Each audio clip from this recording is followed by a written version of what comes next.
Alicia, tell me when to start. Or did she leave? You're in charge, so you can start whenever you like. Okay, all right, it's 6 o'clock. Good evening and welcome to tonight's study session of the Boulder City Council. My name is Councilmember Tara Weiner, and thank you for joining us. We have on tonight's agenda 2 items. First, we will hear information on, and this is a long one, Nexus study for affordable housing impact fees related to residential demolitions and large additions. And the second item is the Core Arterial Network, or CAN initiative update. Before we go into our work items, I'd like to outline how the meeting will be conducted. We will review the staff's presentations and then we will have time for questions. At the end of their presentation, we will conduct our council discussion with staff. If you have any questions, please wait for staff to complete their presentation. And we will now turn to our city manager, Nuria Rivera Vandermeid, to introduce our first item. Thank you so much, Councilmember Weiner. And this, our first item, is something actually that first came up discussed as a council priority in 2023. And I know it's been of great interest to you and to our community. I know we've got a consultant who did some work on it, but I know Kurt will give us a little bit of an intro before passing it on to staff. So with that, I'll ask our Director of Housing and Human Services, Kurt Fernhaber, to kick us off. Kurt? Thank you, and good evening, Council. So I'm Kurt Fernhaber, and I support the Department of Housing and Human Services. As Maria mentioned, back in the fall of 2023, we were before you to discuss an update to the inclusionary housing ordinance. And you had passed that ordinance, and then that evening you asked that we look at an approach that would also address single-family homes with large additions, as well as small homes that were scraped and rebuilt into much larger homes. And your concern was the impact of this type of development on affordable housing in our community. So tonight we'll be presenting to you a Nexus study. And Nexus is the starting point that provides a financial analysis of such development and how this increases the need for affordable housing. And for clarity in our discussion tonight, the basis for an impact study is different than that of inclusionary housing. Inclusionary housing ordinances are based on the development of new housing units. As the impact we will be looking at tonight is not related to new housing units, but existing homes. We will not be addressing inclusionary housing. So I will hand the presentation over to Sloan Wahlberg, who is a housing planner within our department and oversees fees and inclusionary housing. Her presentation will be followed by our consultant, Amy Ratchford, who will go over the Nexus study. His work in this process is done, and the Nexus study is complete. So tonight will be your chance to ask for clarifications. I'm also joined by Jay Sugnet, who oversees our affordable housing programs, to also answer questions at the end as needed. And with that, I will hand it over to Sloan. Well, thanks, Kurt, and good evening, everyone. So, yeah, as Kurt explained, the intent tonight is to present the findings of that completed Nexus study, which was on the impact of demolitions of smaller homes and replacement with larger homes, and then also the impact of significant additions to existing single-family homes. So the intent was really just to present the study and sort of open up a discussion for feedback before we embark on the implementation. So, yeah, as Kurt discussed, I'll get into some more detail, but essentially an impact fee could address current shortcomings in our IH program and would also ensure equity in how residential development and additions contribute to affordable housing in the community. Currently, there's sort of an equity issue whereby the same types of housing, whether if it's a new build on a vacant lot, they are subject to IH and pay a cash in lieu contribution, where if you have an existing home and you demolish and replace, you're not responsible for meeting inclusionary housing. So we're just trying to sort of address that shortcoming in the inclusionary housing program.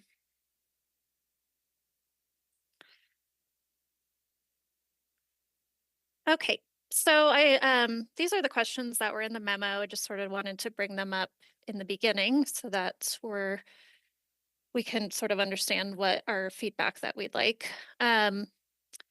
So we really encourage you to ask questions about the Nexus study itself because we won't be having the consultant with us in future meetings. So it's a good time to ask questions about that. And also, if you have recommendations as we move into implementation, we'd love to hear it. I also would love some feedback on sort of the proposed schedule for the project and the approach to community engagement.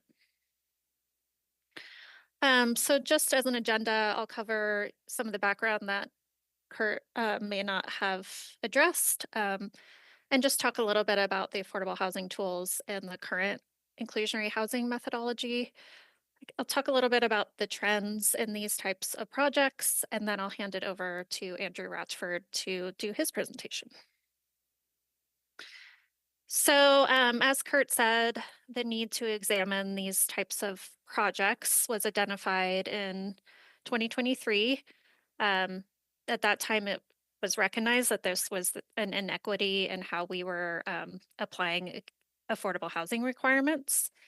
So we were directed to pursue a Nexus study, and I would just note that there was a lot of support from Planning Board and the Housing Advisory Board at that point, and also just from the public when we did community engagement related to the inclusionary housing update. So in terms of sort of a why statement, as Kurt said, single family redevelopment in the city often removes some sort of smaller and I would say relatively affordable or more affordable homes and replaces it oftentimes with a very large, expensive home.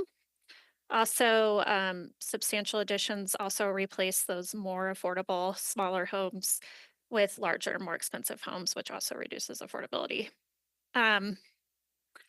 And so an impact fee could address these shortcomings in our inclusionary housing program and would also ensure that equity in how affordable housing requirements are applied.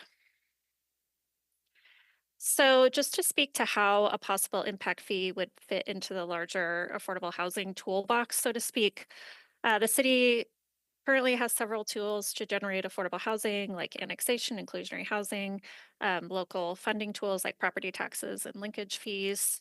I would just note in 2015, the city adopted an affordable housing impact fee on new non-residential development. And those fees are assessed based on sort of defined rate categories. So this would be similar, but would apply to residential development. And as shown in this graphic, since 2015, the city has received over $129 million, which includes that portion of federal funds. So the funds from these tools are directed into the city's Affordable Housing Fund, which provides an ongoing dedicated revenue source to support public investment in affordable housing. These funds play a crucial role in drawing additional state and federal funding through leveraging. So monies received into this fund are solely for the construction, purchase, and maintenance of affordable housing, and also some related programs related to affordable housing. So just to provide some background on IH, the inclusionary housing program requires developers of new residential development to set aside 25% of new units to low or moderate income households at below market prices. The requirement can be met through 4 options: providing the units on site integrated into the development, providing the affordable units off site, making a cash in lieu contribution, or dedicating land for future housing, affordable housing development. So as Kurt mentioned, inclusionary housing can only be applied to quote new residential development. And the rationale is that replacing units in smaller developments does not utilize land in the city remaining for affordable housing development. So that is sort of the reason why we have to pursue a Nexus study to address these types of development. And as part of the last update, we changed the methodology of our cash in lieu calculations to be a per square foot methodology, which would be similar to how an impact fee was imposed. and the cash in lieu rates scale with development size. So I just want to be clear that cash in lieu is not considered an impact fee. It's just simply one option in meeting the inclusionary housing requirements. So all this said, like I said, the inclusionary housing requirements can't be applied to these scrapes and rebuilds of small developments under 5 units. The vast majority of these waivers to inclusionary housing are single family homes. The vast majority are. So the inclusionary housing requirements can be waived as long as the unit is demolished and replaced within 3 years. So as a result, almost all newly constructed single family homes in the city are exempt from affordable housing requirements. Like I said, there's very little waivers for developments with less than 5 units. So what this means in practice is that someone who purchases a property with an existing home, regardless of size or condition, does not pay a cash in lieu contribution, whereas someone who builds a home on a vacant lot in the city is required to pay a cash in lieu contribution. And the current rate for single family homes is $15.34 per square foot. So for a 3,500 square foot home, that would be roughly $54,000. So just to show sort of an example to demonstrate the current inequity in the current regulations, the parcel shown in blue and orange were previously developed as one property with a single family home built in 1957. The property was then split into 2 lots and redeveloped as detached single family homes. This was in the past few years. The lot in orange received a waiver to inclusionary housing and paid no cash in lieu. The parcel in blue was required to pay cash in lieu. So you can see sort of the inequity even between parcels adjacent to each other. Here's another example of sort of an extreme large lot example. This was on the upper left, that was an approximately 3,000 square foot home that was built in 1956, that was demolished. It was replaced with a 8,500 square foot home. They received a waiver. If they had paid cash in lieu, it would have been approximately $130,000.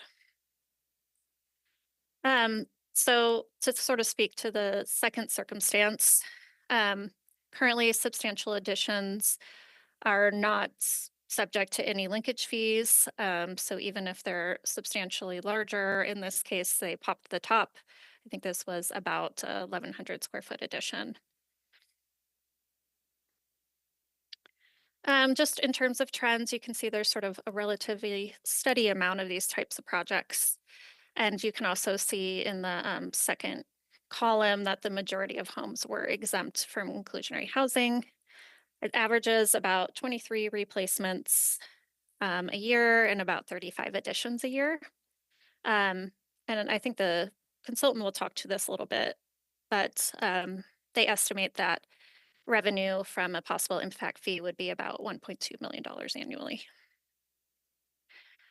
So just sort of speak to the schedule and approach. The proposal is to start sort of initial engagement and policy alternative and analysis until July, and then come back to council for code changes in the fall. We're planning to sort of use the racial equity assessment to inform considerations in the public process, sort of analyzing who would be negatively impacted, who would experience the benefits. We're planning to engage with HAB and Planning Board, the development community, like market rate homeownership developers, housing professionals, and the general public. So at this point, I'm going to turn it over to Andy to present the findings of the Nexus study. And Andy, let me know if you have a problem bringing up your presentation. Yep, I'm pulling it up right now. Okay.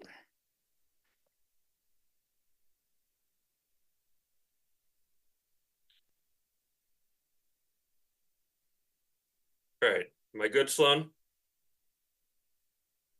Yep, looks good. We can see it. All right. I'm Andy Ratchford. I'm with Gruen Plus Associates.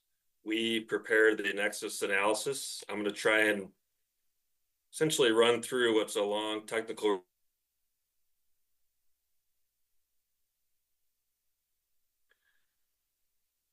as far as the methodology, the study examined the relationship or the nexus between significant home expansions and affordable housing needs in Boulder. The analysis is specifically focused on detached homes and the impacts that result from expansions to these homes, meaning added square footage, not necessarily remodeling a home that doesn't change in size. So there's two types of possible linkages or nexus between these kind of projects and affordable housing needs in Boulder. One is a demand nexus, the other is a supply nexus. And Sloan, you touched on this a little bit at your intro. We considered a possible supply nexus, but found there isn't likely to be a direct relationship between these projects and a loss of previously affordable housing. Consider that teardown lots will typically sell for at least 700,000, frequently much higher, some as much as 2 or 3 million.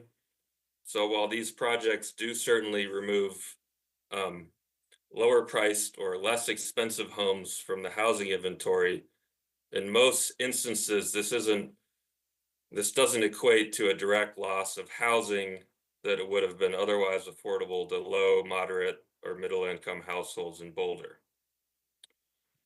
Thus, the analysis or the nexus is really focused on the demand side. The demand nexus works through a chain of economic events or linkages that lead to an increased need for affordable housing units in Boulder. So as higher income households spend some of their income on goods and services in the community, these expenditures then stimulate a need for additional jobs. And as there's more local employment available, you experience an increase in the demand for affordable workforce housing. There were 3 scenarios that are outlined in the report that were developed for this analysis. Each of them is describing what we found to be a prototypical teardown or home expansion project. I won't go through all the details of these, but the gist is we've got 3 different scenarios that are bracketing these types of projects. They're adding between 600 square feet and 2,500 square feet of living space to an existing single-family lot with a home on it.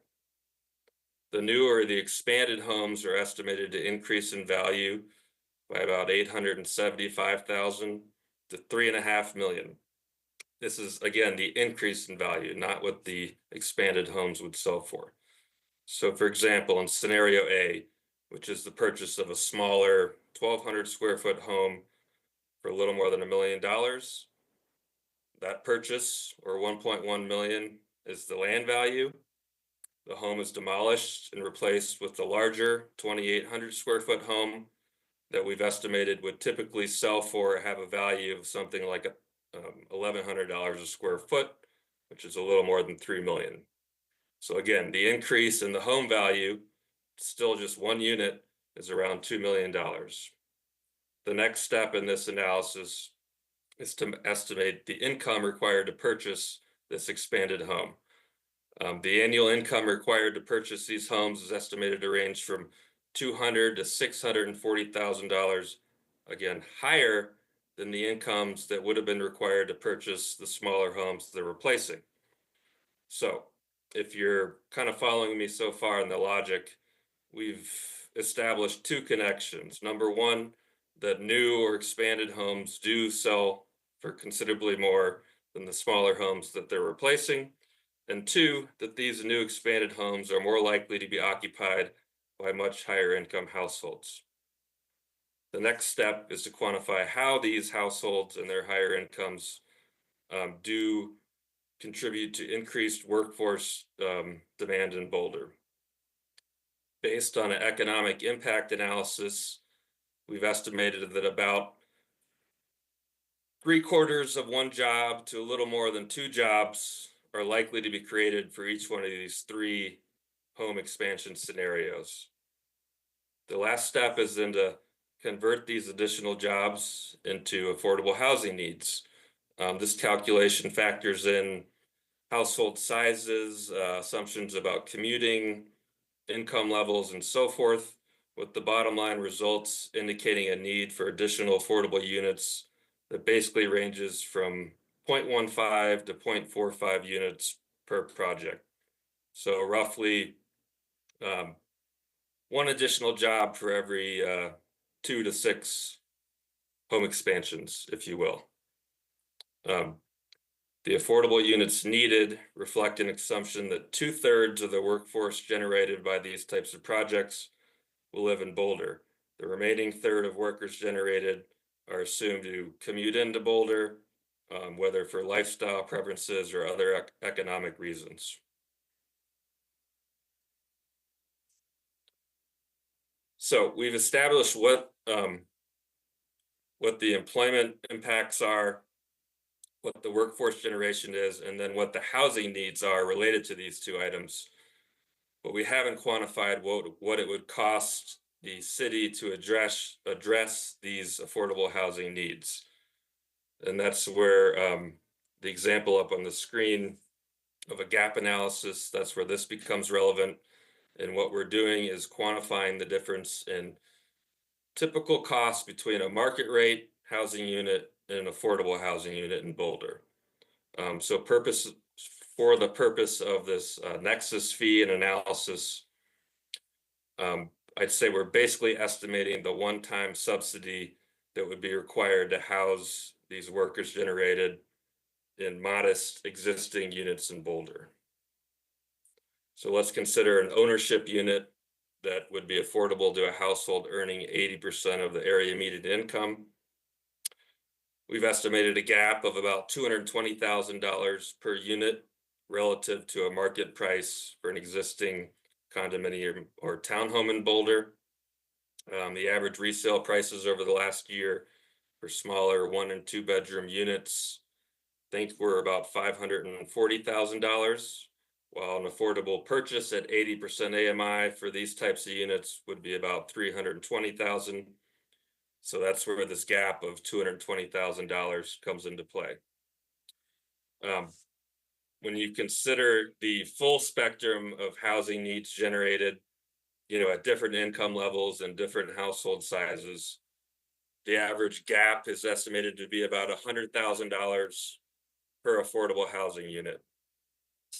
This is the $100,000 gap is less than what I just reviewed, because the gaps are lower for rental units in general, as well as for ownership housing that would be affordable to higher income levels, like 120% of AMI.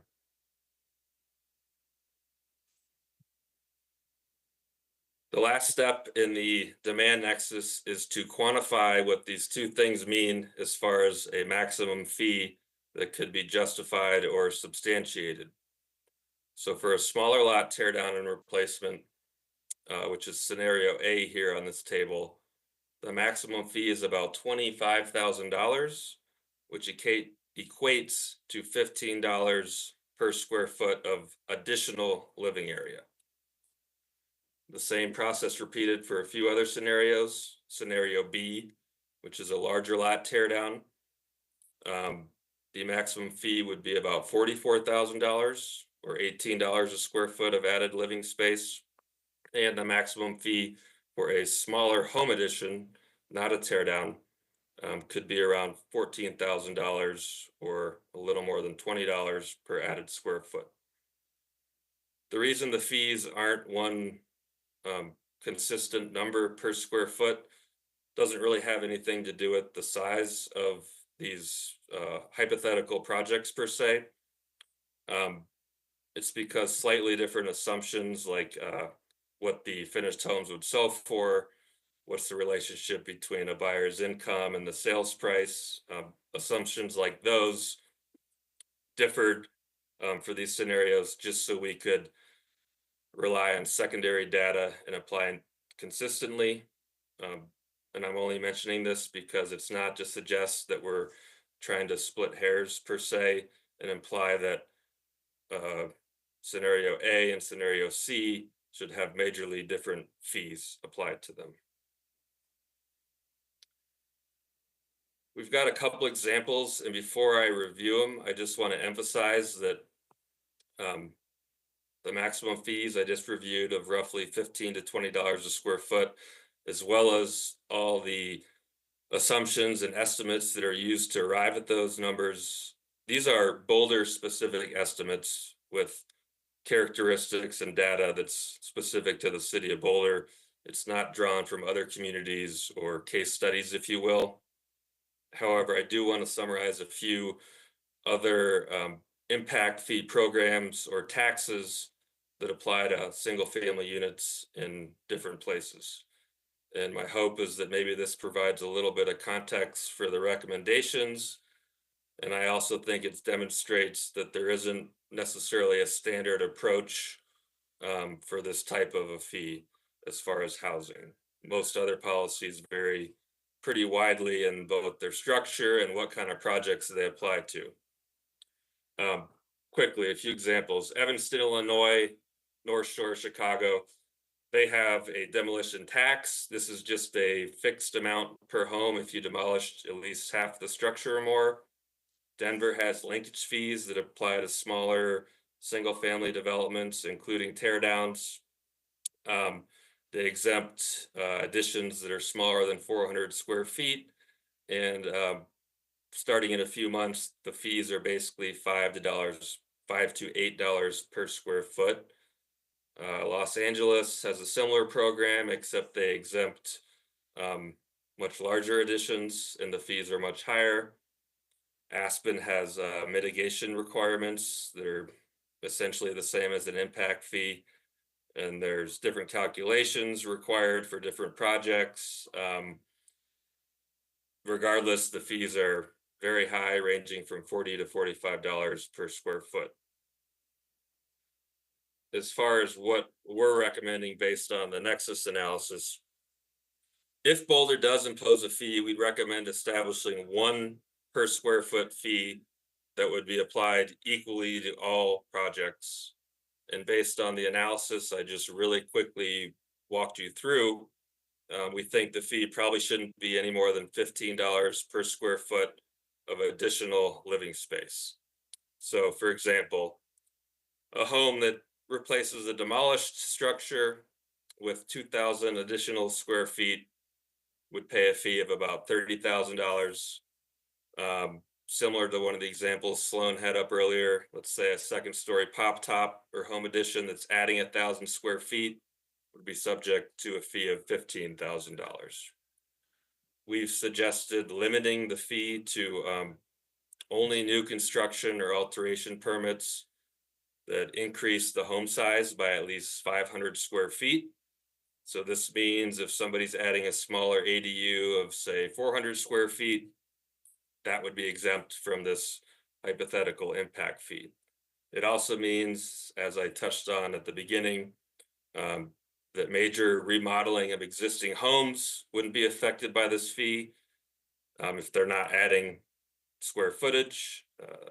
These kind of activities aren't really increasing the amount of housing on a lot per se, and there wouldn't be a direct linkage to additional job generation and affordable housing needs.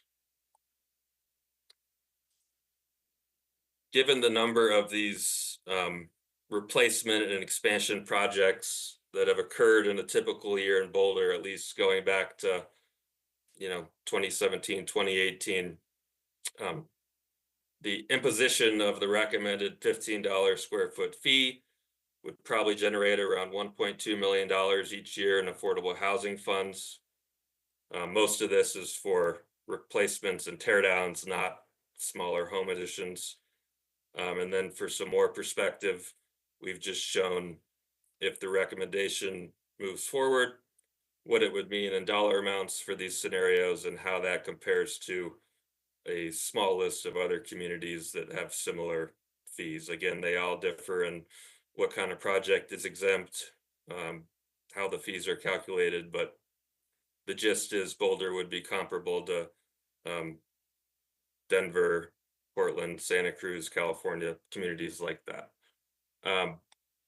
That's the end of my prepared presentation on the study, and happy to try and answer any any questions you have. Okay, do you want me to take it from here? Nuria? Yes, you can, Tara. Okay, So, good. yep. Okay, awesome. Okay, so my first question is you're going to take this presentation down so I could see everybody, right? That'd be great. Can you remind me how I know who goes first? I think you should see some hands up, and I see Lauren's hands up right away. Yeah, what I'm saying is how do I know who's first? Ah, when I click on panelists, it shows me who's first, There doesn't you it? go. All righty, I remember now. If folks can take the slides down, that would be terrific. And I think if you can do clarifying questions first. You bet. Okay, let's start with Lauren, clarifying questions. Thank you, Tara. And thank you, team, for the presentation. I just had a couple of questions around some of the information you shared. So, Aspen's mitigation fee, is that based on a Nexus study? I'm a little curious how other communities have, especially within Colorado that are under our same legal framework, have assessed fees for demolitions or for replacements when it seems like it might be challenging for us to do so. Thanks for the question. I don't know specifically what Nexus study was used, but I would make an assumption that Aspen used a Nexus study to sort of show that linkage between the new construction and affordable housing. Obviously, the gap analysis is going to be so much bigger, hence the rate. And what I would say is on a lot of those examples that Andy showed is those impact fees are trying to close the gap in the inclusionary housing program. So for an example, Denver, they have it, I think it's 9 units and below it applies to. And the reason for that is because their inclusionary housing only applies to 10 or more units. So there would be a Nexus study for anything that is technically an impact fee. If they're usually using inclusionary housing in tandem with those impact fees that were shown. Thank you. In relation to the Denver fee, I was noticing that their fee is, lower than what was suggested through this study for us. But for example C, the resulting fee was much higher. And I was wondering if you could explain what's going on there. Andy, would you be able to answer that? I'll take a crack at it.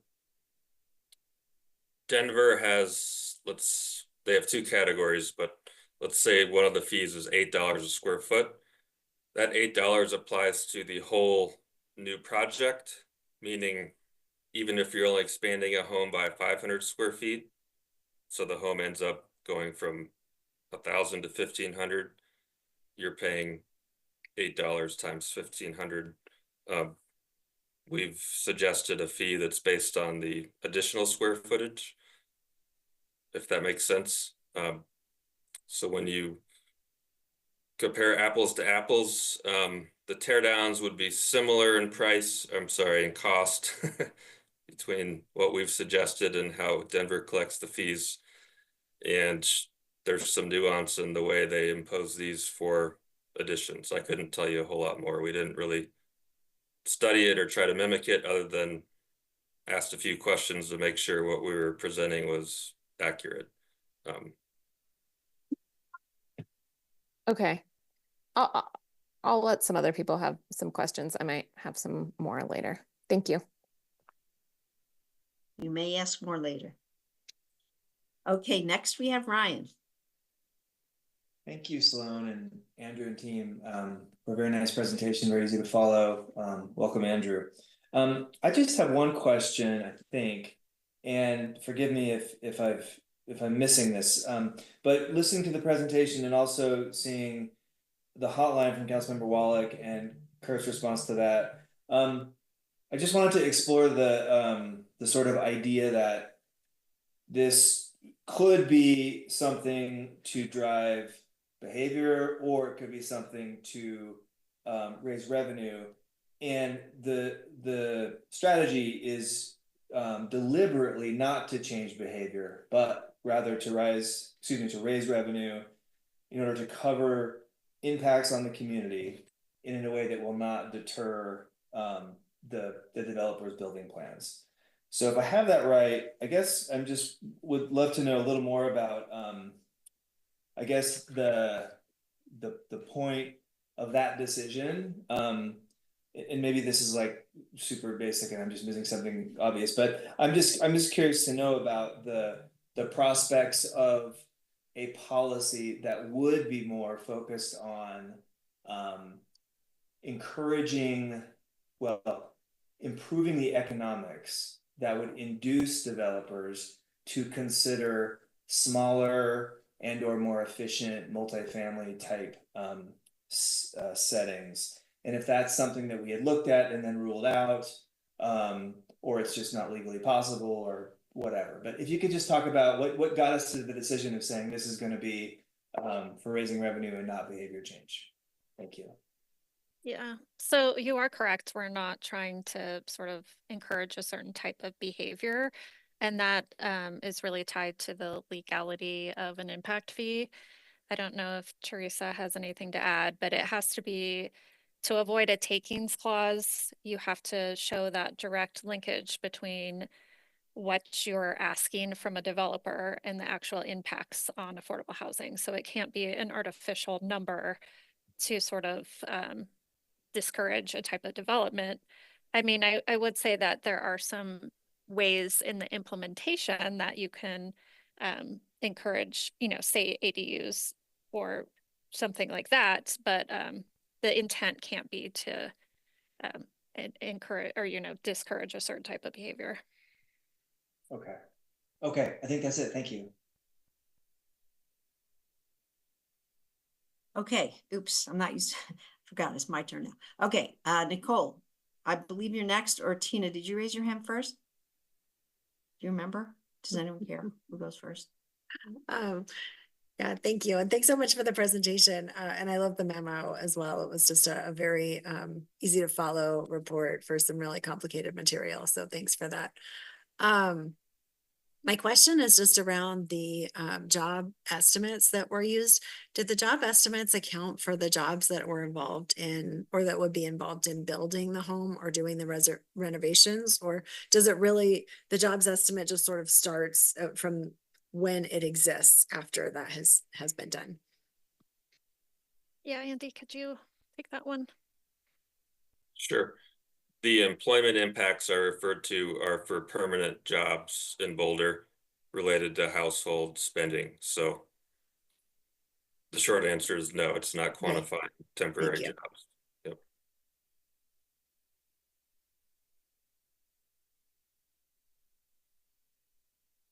You are muted, Tara. Do you have any more questions, Nicole? Is that it? Okay. All right. Well, I didn't hear from Nicole. Sorry, I was shaking my head, but no, I'm all done. That was it. Okay. Thank you. All right, Tina, you're next.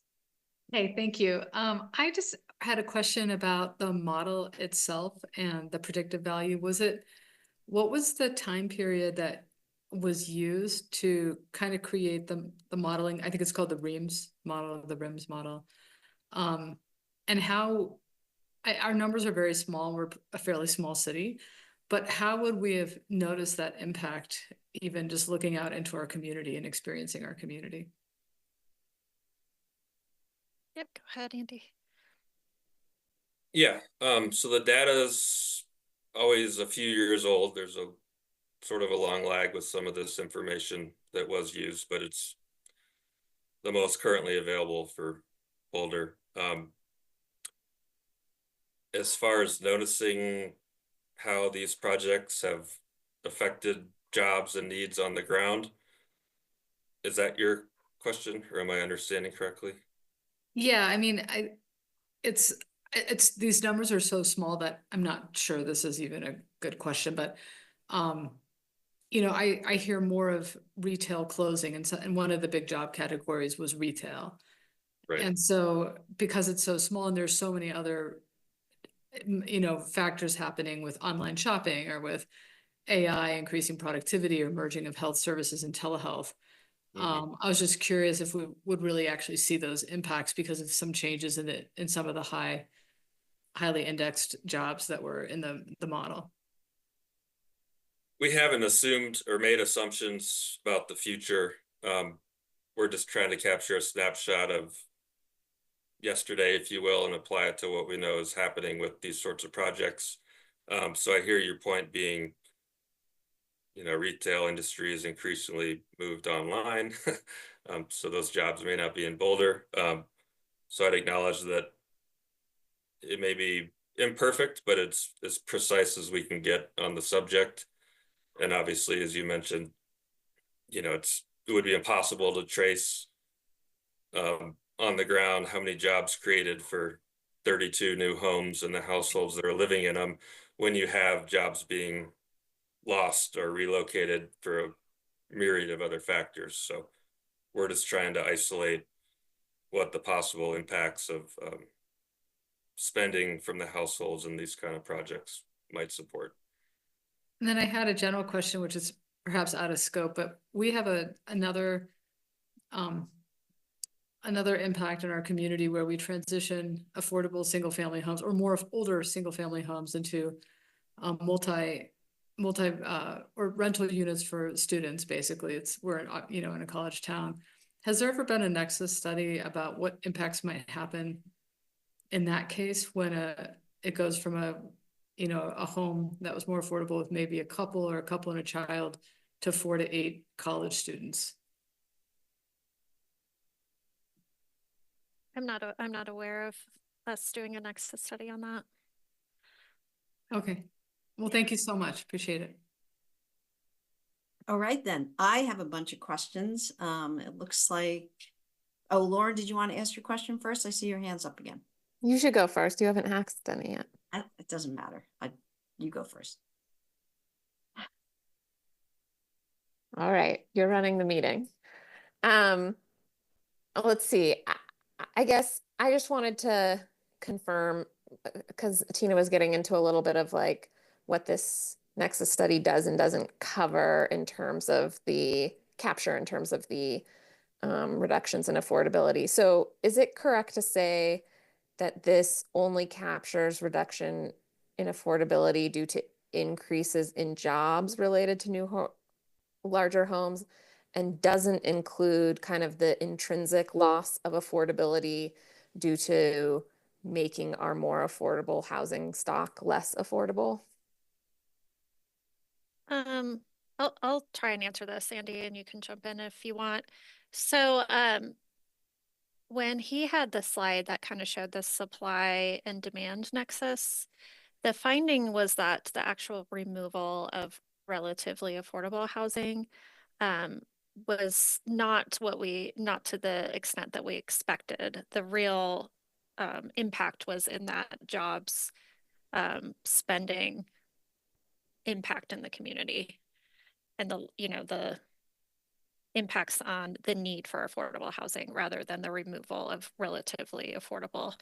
I don't know, Andy, if you want to jump in. I think it has to do with just the land cost and the cost of buying one of these properties that we're calling relatively affordable is so high that they just don't fit into the category of what we would consider affordable housing. Correct. So again, we're only talking about detached single-family homes on their own lot.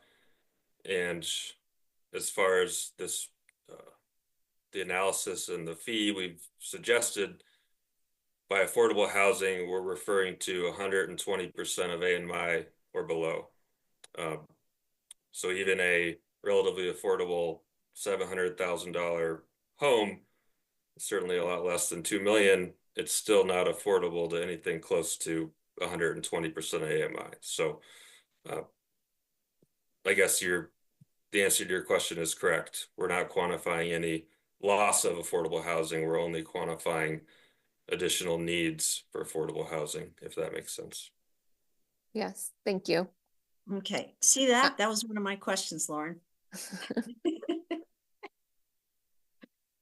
And then I had two more. One is like, so with demolitions, is it possible to do a nexus study for demolitions? Is that something other communities have done? Is like with Aspen, yeah, I mean, I guess with the mitigation fee, it seems like it must be, but Yeah, and to be clear, this would apply to demolition. So this applies to demolitions and replacements and additions. And I think Aspen is the same situation and the other examples that were being shown. okay. It just seemed based on some of the examples that like a scrape might be treated differently than an addition in some of these peer communities, but that it wouldn't be based on the study that we're looking at. Yeah, I mean, it would apply to a demolition. And I mean, when they replace, it would apply, right? Yeah. But there's some differences in how it's actually implemented, right? Like Andy said, are you looking at the total square footage or just the net increase, that kind of thing? Yeah. And then can the fee increase with inflation?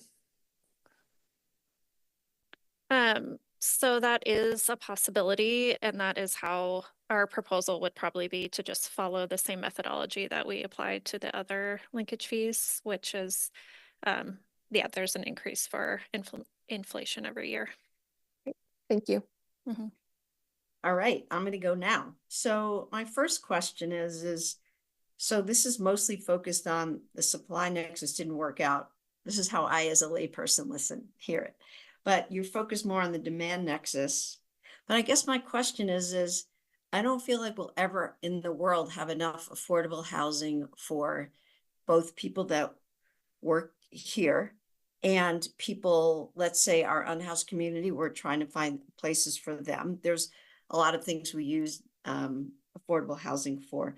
So my initial reaction was, why can't people just come here who work here, come here, like commute from other close towns? Is it just because of the environmental impact, would you say? Or am I just looking at this the wrong way? And you can say I am, because I'm just a layperson. I don't know if I'll say it as eloquently as Andy, but I don't think the intent of the nexus study is to necessarily speak to human behavior more than the intent of the nexus study is to be a legal foundation for an impact fee. I see. I got it. Yeah, so the document that is, so when you're questioning sort of why we would focus on the demand nexus, it would have to, it goes to the legality of imposing an impact fee. Awesome. Andy, do you have anything to add to that? No, that sums it up. Okay, so my next question actually comes from the packet. And being a layperson, I'm not going to say this was the easiest to read. I at least read it twice. But on page 22, can you explain to me what this means? The average feasibility gap between a market rate unit and affordable unit, weighted with a 20% allocation to units at 50% of AMI and 80% allocation to units at 60% AMI, is estimated to be approximately $81,200 per affordable rental unit. No matter how many times I read that, I didn't understand it. Help me. Go ahead, Andy. Sure. That's the sausage being made, if you will. And the reason for that is we need to come up with one gap for an affordable rental unit. But that amount's going to vary based on the income level for the unit. So I think if my memory is correct, we were mimicking the way the city does it for inclusionary housing purposes of an in lieu fee. I get it. So we're just trying to not reinvent the wheel. I get it. short Thank answer. you. Wow. I actually get it. Good for me. So when you picked $15 per square foot, did that have to do with the 25% inclusionary housing fee, or was this random, or how did you come to that $15? You might have said it in the packet, but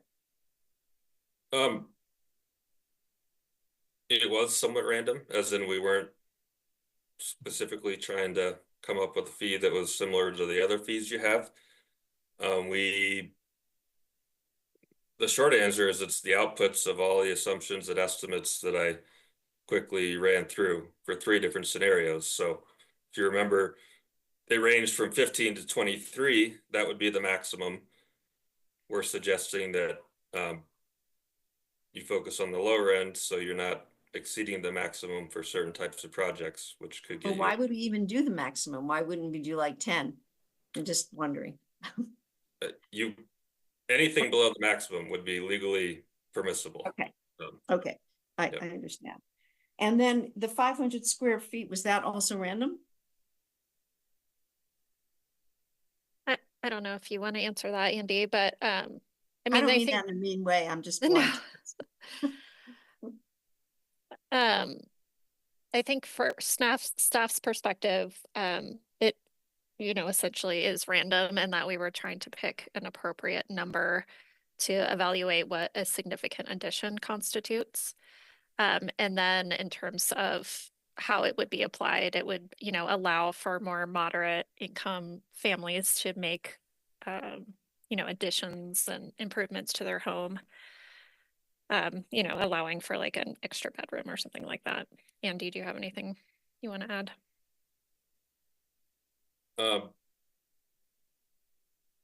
One of the reasoning is it also overlaps with the size of a ADU typically. Meaning if you want to exempt ADUs, you could just exempt projects that are adding less than X square feet. So I wouldn't say that it's random. We thought about it. We looked at how many of these projects in the past have added more than 500 square feet, but they haven't torn down or replaced a home, as well as we looked at some of the other examples I presented with other communities as far as the exemptions. So I think that could be up to your discretion or suggestion. Yeah, I get it. I mean, I was just looking at the fact that like at least 4 of those communities were less than us. We were in the top. I'm trying for us not to be in the top, but that's just me. Okay, my next question is. Can I colloquy on that, Tara? Please. I just had a related question, which I had thought that I read in the report that part of the reason for the 500 square foot cutoff as well is that anything under 500 square feet didn't necessarily have the jobs impact that something over 500 square feet did. Am I just imagining that, or was that part of the logic as well? No, you're not imagining it, and that's correct. The smaller you get, the harder it is to substantiate a linkage between this project on parcel A and fractions of affordable housing units needed. So that is part of the reasoning, if you will.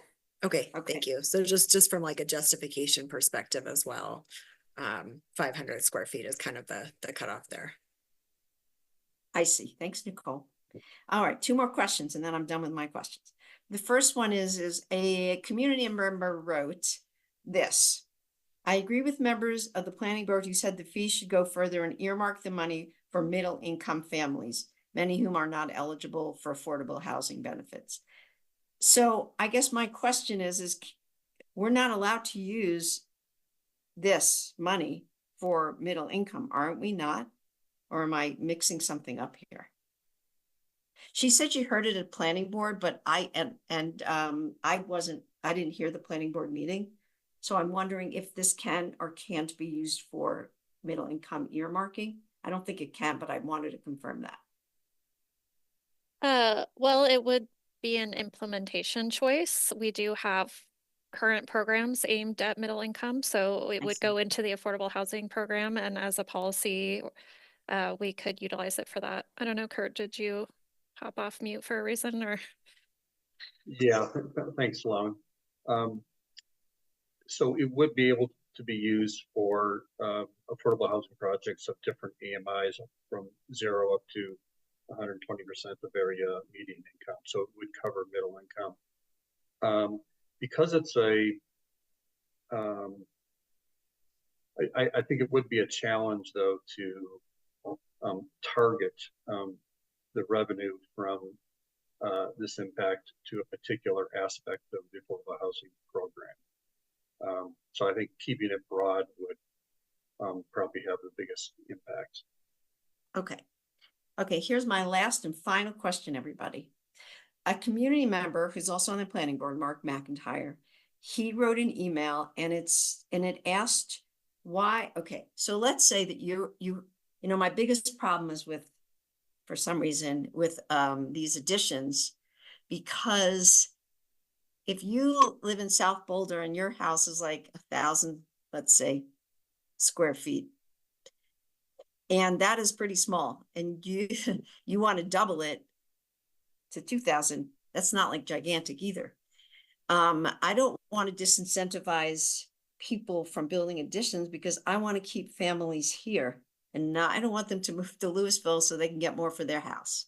That's my personal thing, because a lot of those people are in the middle class that we have.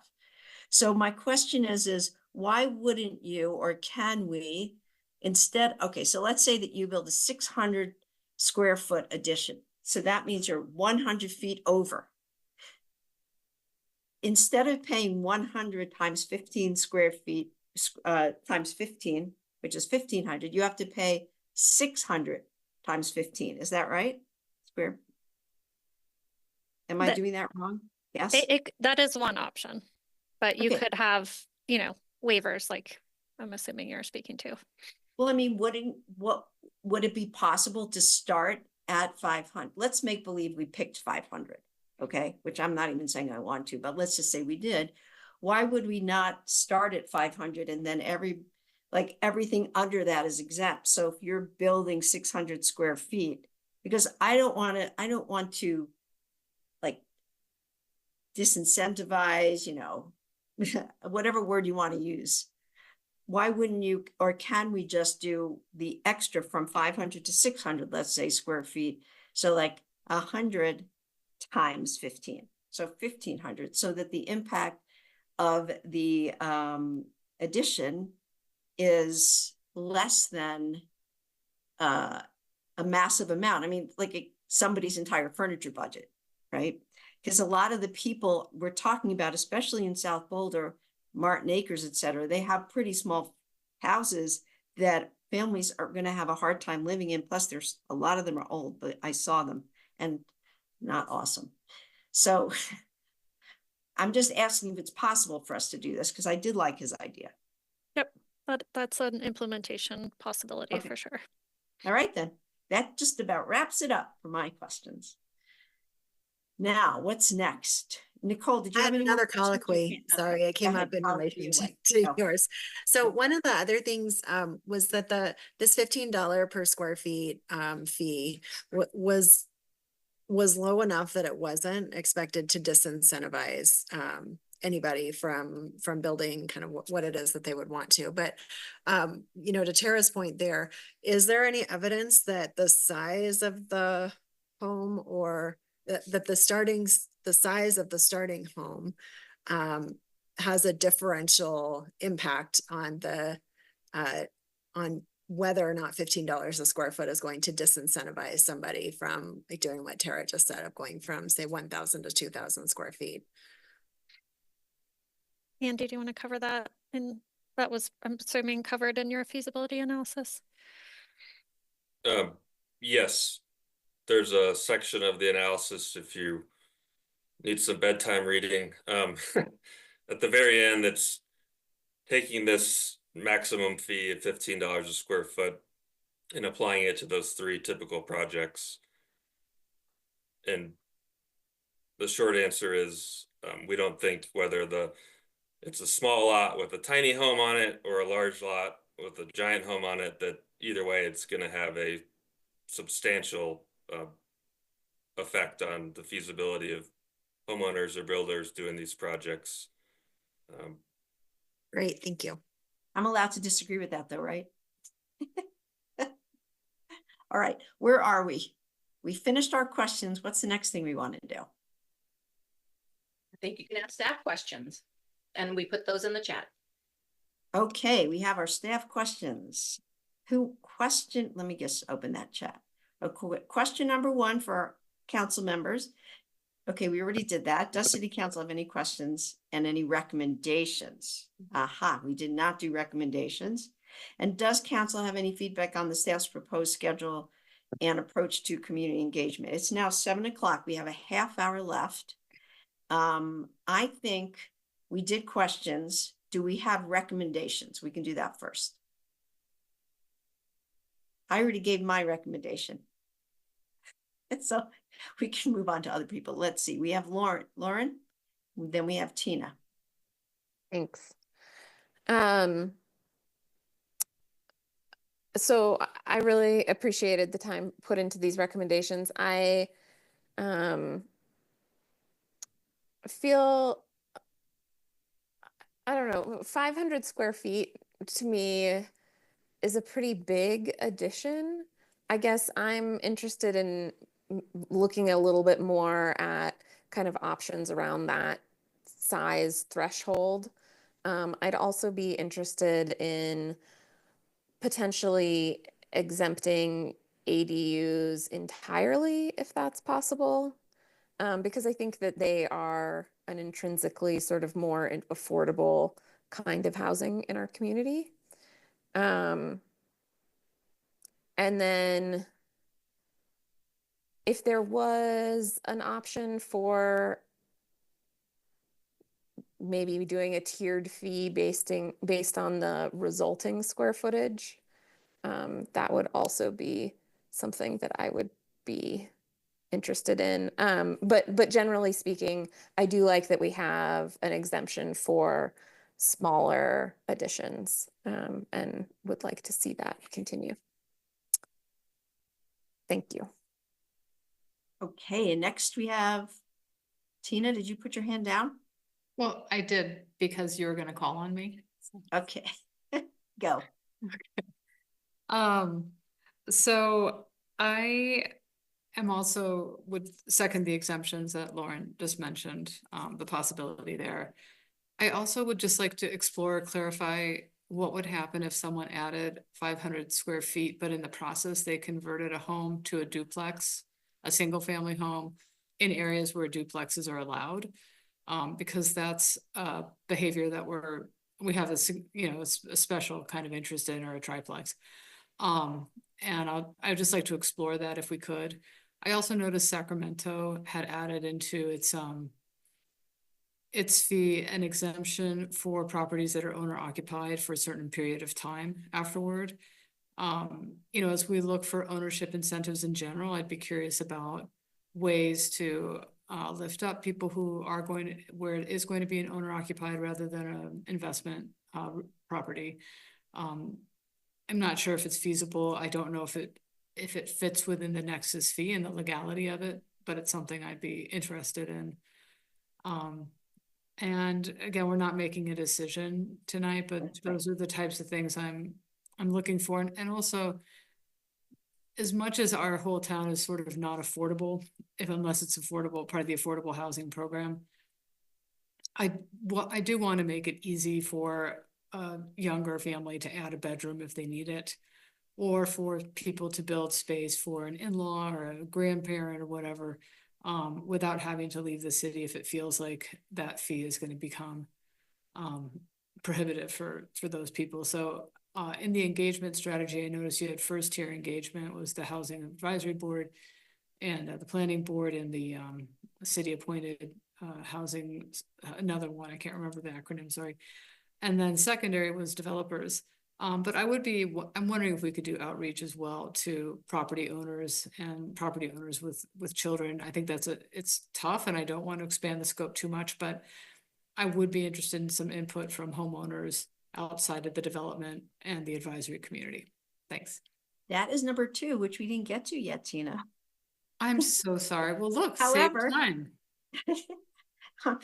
because I agree with you, I'm not mad at you. We definitely should reach out to homeowners, especially in the neighborhoods where the houses are small. Yes, I agree with you. You have more to say? Okay, so I am just going to repeat what I said, but emphasize it, that I am worried that we will be disincentivizing or taxing people for wanting to stay in their neighborhoods. I mean, for me, like, let's say you live in South Boulder and right now your kids go right near there to school and they bike to school and you bike to Center City and they have all these friends there already. But they have, their house is just too small. I just would rather them stay in Boulder, stay in their neighborhood. You know, I lived in West Philly for a long time and my house got too small because I had 3 kids. So I added like a giant addition because I didn't want to move and I loved my neighborhood in West Philly. So I just can't, even though the study's great, I understand, I get it, I really do get it. I just can't bring myself to say, yes, let's tax people for like a 600 square foot addition. So that idea that Mark McIntyre had of not, of starting at a threshold, whatever we pick, that I'm interested in. I'm also interested in, when you did all the cities, I'm very interested in like the pros and cons. So all these cities that did this, were there any negative impacts, positive impacts?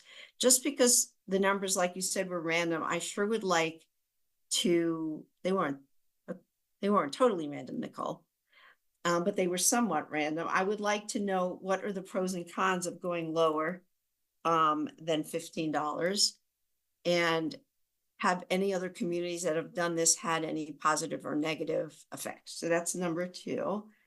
And then do I have anything else for number 3?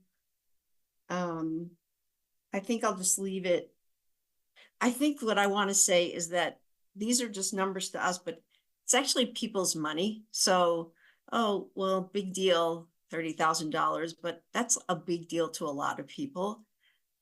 So I don't want to just treat it as, let's just see how much money we can get for affordable housing, even though I love affordable housing, because it also affects people staying here, not moving away, keeping our kids in our schools, because we need, you know, to populate our schools. There's a lot of different things that are going on here that make me say that it's a serious discussion. And we're also missing 3 other council members, so who I'm sure would have a lot of important things to say.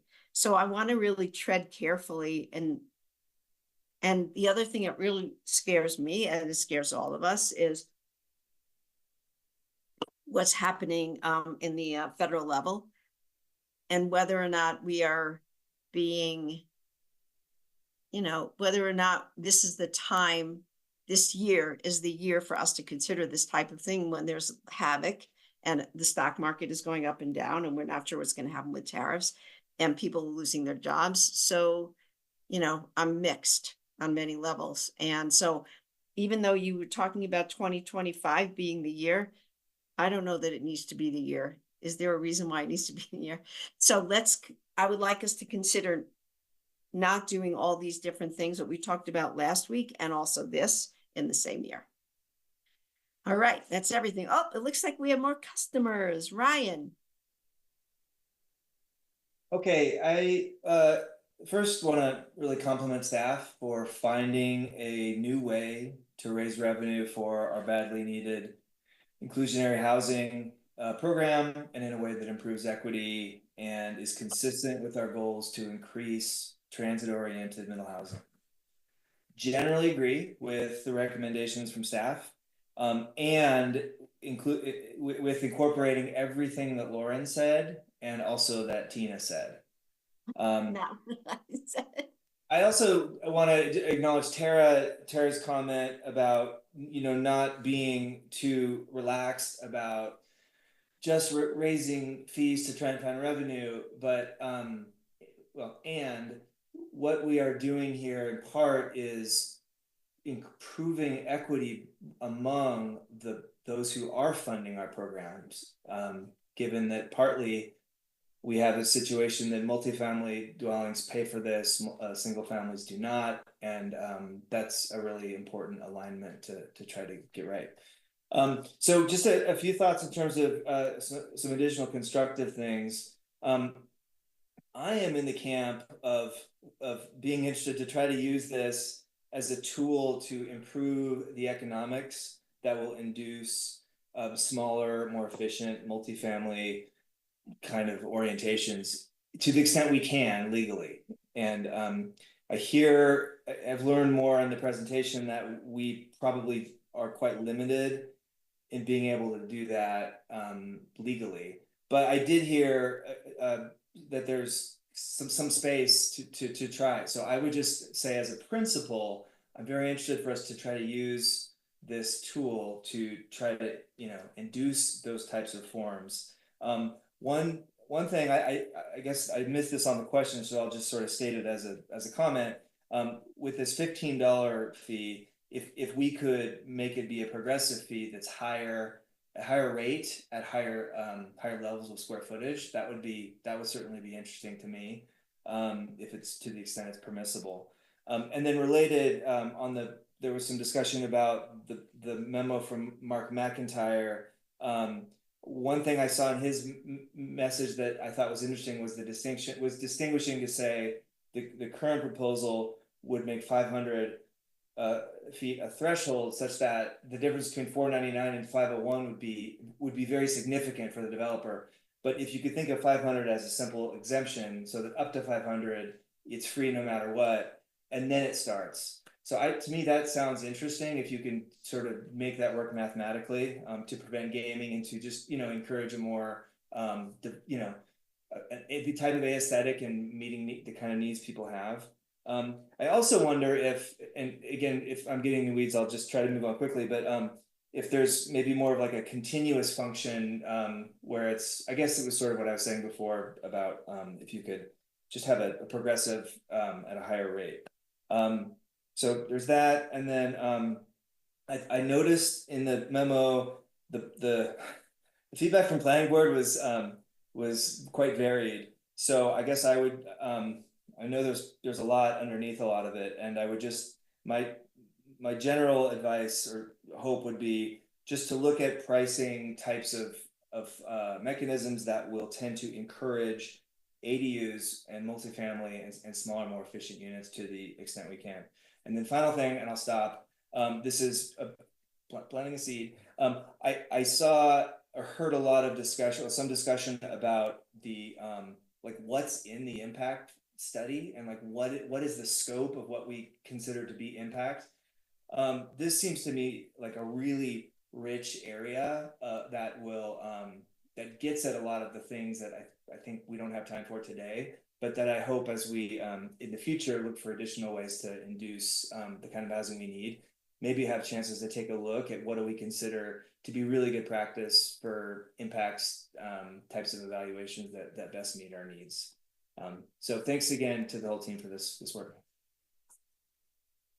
Ryan, can I ask you to say one more thing? Do you have any comment about number 2? Does council have feedback on the staff's proposed schedule and approach to Thanks. Sure. Yeah, I think it was Tina who was talking about parents, and I'm not sure if this fits in well, but if there's any way to engage with BVSD or families with kids like directly, I'm not sure if it's to BVSD itself, but I think that's a group I'd love to hear from to the extent we can. Also, thank you very much. I forgot the second part of Mark's email where I totally agreed with scenario B and how a lot of the giant homes went from small, let's say in my neighborhood, to like massive with 2 people in it. That I feel is a great way for us to get some money for our affordable housing. So thank you for reminding me about that second part. Appreciate you. Next person. Nicole, and also Nicole, answer number 2 for me. And then Lauren. Great. I generally felt comfortable with the policy recommendations that came from staff. So this is having one $15 per square foot fee applied to the net new above ground living area. This amount isn't enough to disincentivize behavior. But also generates a significant amount of revenue. So as Kurt's hotline noted today, this is not an insignificant amount that it will be added to the Affordable Housing Fund. I'm comfortable with exempting smaller projects that have less than 500 net new square feet. This seems to be what we have legal standing for. I'd like to know how the revenue projections would change if we exempted ADUs. I personally would rather find alternative means to incentivize ADUs than to use this process, because this Nexus study, it isn't meant to impact behavior. It's really just meant to account for the additional jobs and the need for housing that people making 120% or less of the AMI can use. So again, I'm not concerned about this disincentivizing people from building ADUs. And I agree with the policy recommendation of periodically adjusting the fee like we do with other city impact fees. And just kind of on a personal note, I wanted to mention that I am one of those South Boulder families with school-age kids who lives in a relatively small home. I certainly can't speak for everyone down here who shares those identities, but I just wanted to explain why I'm not concerned about disincentivizing families in small homes from changing their house to fit their needs. I've got a pretty small house. It's about 1,500 square feet, and it served us just fine with 2 kids and 2 adults and multiple pets for 15 years. Yes, it got a little dicey during the pandemic lockdown when we were all here together all the time, but we still made it work. But with 500 square feet, just to get a sense in my house, if I added 500 square feet, I could add 2 to 4 more bedrooms in my house with 500 square feet. So like that's pretty significant, right? And there are some folks in my neighborhood who've done larger expansions of about that size that have added a couple bedrooms to help meet their growing family's needs. But those of us on smaller lots, typically those smaller homes are going to come on smaller lots too. And so the space is limited anyway. But, you know, given that my house has doubled in value and the time that we've had it, I would be totally fine with paying to offset any impacts of the development as well into affordable housing too. So I think that's kind of the other thing to think about for those of us, even in smaller homes. I have not seen any evidence that it would disincentivize to have a fee here, but I think it would address some of the impacts that lead to a higher need for affordable housing. And with regard to the engagement, the plan sounds good to me. The group that I'm interested in just making sure we're talking to our seniors. This is the fastest growing segment of our population, and especially given that household sizes are going to get smaller over time in the next 25 years or so. I am just interested in also making sure that we are talking to folks who just have smaller household sizes and households without children too. But thank you. This was a really great study, and it's really exciting to see this work kind of coming to fruition, because it feels like it's been a while since we talked about it. So thank you. Thank you, Nicole. I really enjoyed hearing your perspective. Okay, now we'll have Lauren's perspective. And after that, Taisha's. And don't forget to answer number 2, everybody. I just forgot that I had another part which was related to kind of the scrapes. When we initially started talking about that, that was a major part of what I think what our conversation that led to this work discussed. And it seems like something that this isn't really addressing. And I understand that might not be possible within the scope of this project, but it would be interesting to know if, you know, what other avenues we might look at to address that in the future. Just because I think that at least for me, would be helpful in my thinking about this as it moves forward. Related to engagement, I think that there's understanding what goes on in a development process to go through like expanding your house. There's so many pieces and the costs, just understanding all of that. There's a fair learning curve to it. And so Right. I think engagement with people who are going through that process or have recently gone through the process might be helpful in terms of kind of targeting what families or what homeowners we might reach out to, because I think your typical homeowner might not necessarily be thinking about that process in enough detail to, I don't know, have a ton of feedback off the bat. Thanks. Really good points. Thank you.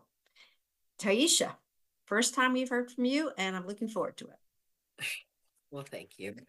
I thank the team for the level of rigor. This is certainly a huge learning curve as far as the different things that we talk about on council. So just really appreciate the clarity. And I also appreciate the pointed questions from fellow council members before, again, and also the response from Kurt and the team, again, really helped me to set me up for success in this conversation. I feel compelled to remind us, because I'm feeling anytime people say affordable housing, it's giving charity vibes.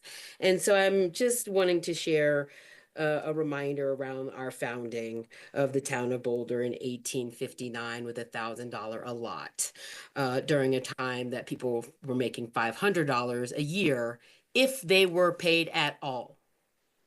Hard stop. And so I just want to make, when we're talking about affordable housing and the affordable program, this is not charities. These programs are a debt owed for the economic loss, AKA theft, of stolen land. This is about $300 million at the very least for the city of Boulder, at my estimate, based on the historic loss report, as well as stolen labor. As you know, I'm a descendant of the original investors of the city of Boulder by the purchase of the lands here. And so, again, I just want to remind us, and I appreciate, again, the staff for thinking about diverse ways to support that program, especially in light of the current federal administration and the current economic loss of some of the programs that have been so critical. So I just wanted to lift that up. As far as my feedback to the proposals as given, I appreciate knowing that this Nexus study is a legally required document that helps to create the foundation, because it is very hard to know that we paid for a study that tells us stuff that we already know. Mm-hmm. Right? It just hurts. It hurts. So thank you, Andrew, and your team. I know that you did a very strong level of rigor, but as I read that, there was not a thing in there that I have not already read based on the level of rigor of our staff and the previous board information that was provided to me when I was onboarding. Okay. So thank you for that. And I'm hopeful that we have enough foundation to move on to the next step. So I am not interested in doing any deep further study on any of this. I would like to limit that as much as possible. I agree with Lauren's comments, Tina's, Tara's, specific to, I would love the recession proof or the recession edition of all of this. This is not business as usual times. We are entering a recession. I just heard Joe Nacus share that in a federal hearing recently, that he anticipates a recession and we need to be acting accordingly. So this is my question in charge. If we're going to do any research moving forward, that's the kind of research that I would be interested in. But as far as the thing that makes me feel especially comfortable about the direction that we're moving in is Mark Wallach's comments when he said that these fees are not going to be a problem for people who could afford these houses. That's all I need to know. And I agree to the point of we do need to find a solution for our middle income families, right? That is an absolute need. But there is trying to pull blood from a stone, and then we got big fat cats that are sitting around just not paying into our system at their cost. And I was real disappointed to see that Tabor work did not move further along at the state level. We need that money back. And so unfortunately, we do need to find all these different ways to compensate. And I absolutely respect that. I appreciate the 550 square foot threshold. I would consider an exemption of ADUs because I do think that is a meaningful way to have more density and more families. And to the point of this cost and even the people that can afford it, why are we doing this? It's not just the economic component of reducing vehicle miles traveled, but it is also about we need more children and families. And that's just the bottom line to keep this city alive. Otherwise, we become Scottsdale. And I didn't move here so I can come into a community that has no children. So those are my thoughts. Did I answer the second one? As far as engagement, I echo what has already been shared. And then I also would love to make sure that we are rigorously engaging those families that are also already in our affordable housing programs, because these are opportunities for them to move in as their families are expanding. Many of them are home locked because there's no place for them to move as their families expand. So then they move out into one of the L towns. So I would love to be able to see that progression as well. Thank you so much. Yes, colloquying on you, Taisha. Colloquy away. I want to say that when we do talk about affordable housing, it's not cheap, by the way. People spend a lot of money paying for affordable housing, both rent and ownership here. So I just want to make that clear. And I want to make double clear that even though I carried on for probably way too long about additions, pardon me for getting in the weeds, I will say that particularly like scenario 2, Mark exactly was right, that we're talking about such expensive housing on such big lots that this is a key way for us to get some more money into our inclusionary housing fund. So I'm very excited about that. Sorry for obsessing on, that's the word I'll use, for obsessing on the additions. But anyway, moving on. Look at us, it's 7:27, we did it. So I want to thank, first of all, I want to thank Andy and Sloan and Kurt has a question, Tara. Oh, sorry, oops, who has a question? Who? Kurt. Oh. Thank you, Tara. If I could just make a couple observations and closing comments, if that's okay. I want to address 4 things. First, very quickly, Tina brought up duplexes.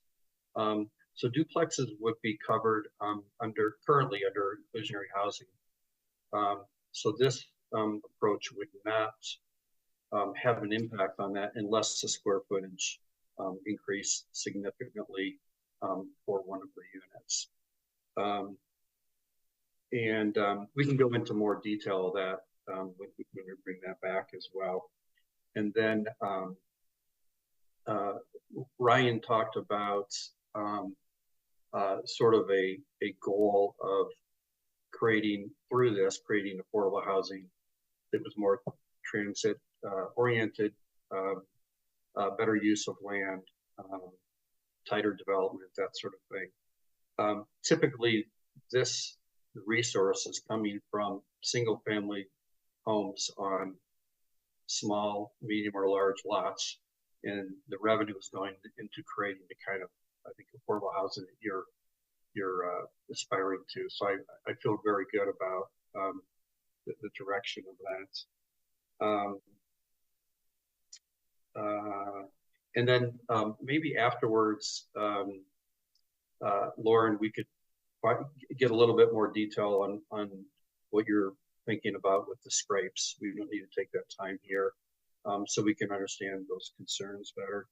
And then lastly, and really appreciate Taisha's comments generally. When we talk about engagement for this type of project, we often think of engaging with the single family homeowners who will be paying this. And I think the nexus is engaging with the people who are actually who would be in this affordable housing and servicing our community and creating this and really doing the service jobs within our community. So it's a little bit of a challenging exercise, and I appreciate the different areas in type in population identities that we can reach out to, and we'll definitely do that. But I think it impacts our wider community much more than the 34 or 40 single family residents per year in the city of Boulder. And this has been a very rich conversation. We really appreciate it. I think it's going to really help us in bringing the ordinance forward to you later this year. Thank you, Kurt. And I want to thank council, because besides already thanking Andy and Sloan and Kurt, I want to thank council because this was a really robust conversation. I tried to put in my comments some of the letters that I received from community members on purpose, because I could have gone either way in a lot of these things, but also each one of you really gave some great feedback. I wouldn't say that if I didn't feel it was true. So I really wouldn't.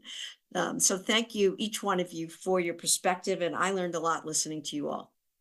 And so with that, we can move on to our next subject. Are we good with that? Moving on to the next subject, everyone? Great. All right. Take it away, staff.